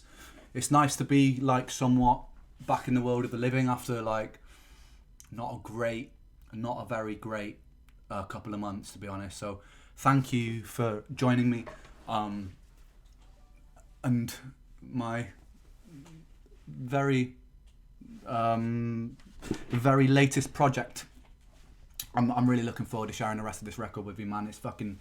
I'm really excited. I'm really proud of a lot of the songs. I'm really proud of a lot of the creative vision that we took getting here. Hopefully, I'll have Vincent's Tale for you sandwiched somewhere in the middle of this album release as well. And some collaborations as well, independent of this record, that I'm really excited about. And also next week, keep in mind, next week on Thursday at 7 p.m, if you're here, it'll be amazing to see you guys on YouTube at about 7 p.m. Yeah, we're releasing something very, very special that I've been working over a year on bringing to life with some people that I love. And it's very immersive and it's really fucking creative, and it's allowed me to be creative in a whole new way. And I'm really excited to show you guys it. You'll get to see a side of Ren the director rather than Ren the artist, and I'm really, really excited for you guys to see that, because it's a big part of my passion. You know, like I talk about cremating and rebirth and stuff like that a lot, like as we touched on, and part of it is like, you know, say if I got my leg cut off in an accident or something like that, you know, like I've recently found out that, you know, like stuff like touring probably isn't on my horizon, you know, and I'm constantly trying to adapt and then create a path for myself, which then allows me to remain creative, allows me to feel happy and content about being alive and things like that. And doing stuff like this where it's less pressure and less energy intensive is like it's a really nice outlet for those things to happen. So and it creates a bit of a silver lining. So yeah, I'm really excited to share that side with you. It's going to be really, really cool. And as always, guys, like try and keep your internal world safe and protected. I know that we're moving into a lot of fear at the moment. Like if you look at the news, whenever I log into social media, a lot of the talk about world wars and stuff like that, a lot of the polarization, it kind of makes us lose our center as humans a little bit, and it can really kind of change the way that you operate with existing with life, and that's that attention and what we choose to do with that information always is dictated by us. And I know there are a lot of forces that kind of force it into your periphery, but always just stay with your center, stay with your kindness, stay projecting love outwards, stay with the mantra that you can lift yourself up whilst lifting other people up. You don't necessarily have to be selfish to succeed, which is the world sometimes teaches you. It's actually much more rewarding being successful, surrounded by the people you love. And if you can't see a lot of those people around you, the world's full of a lot of people, and you can find them in spaces, digital spaces or physical spaces. They're out there, and they have got your best interest and back at heart. If you haven't found them, you can find them. And I hope in my own way to create a space right here, in amongst the people who listen to my music and stuff like that, where people can find each other and people can find support and love in each other. That's really, and I'll probably talk about this stuff a lot more. I consciously thought about it a lot in the times that I was sick, about like really sick, eternally sick unfortunately, but the times that it was really flaring, I was thinking about it a lot. And that's really more important to me than my music or anything really, is what do I want to do, and it's just encourage a little bit more, a bit more of that in the world and a bit less division, because the world could do with it, man. It really could. It really could. Anyway, I'm gonna start waffling, guys. Fucking love you. And until next week and until the next drop, man. Take fucking care of yourselves.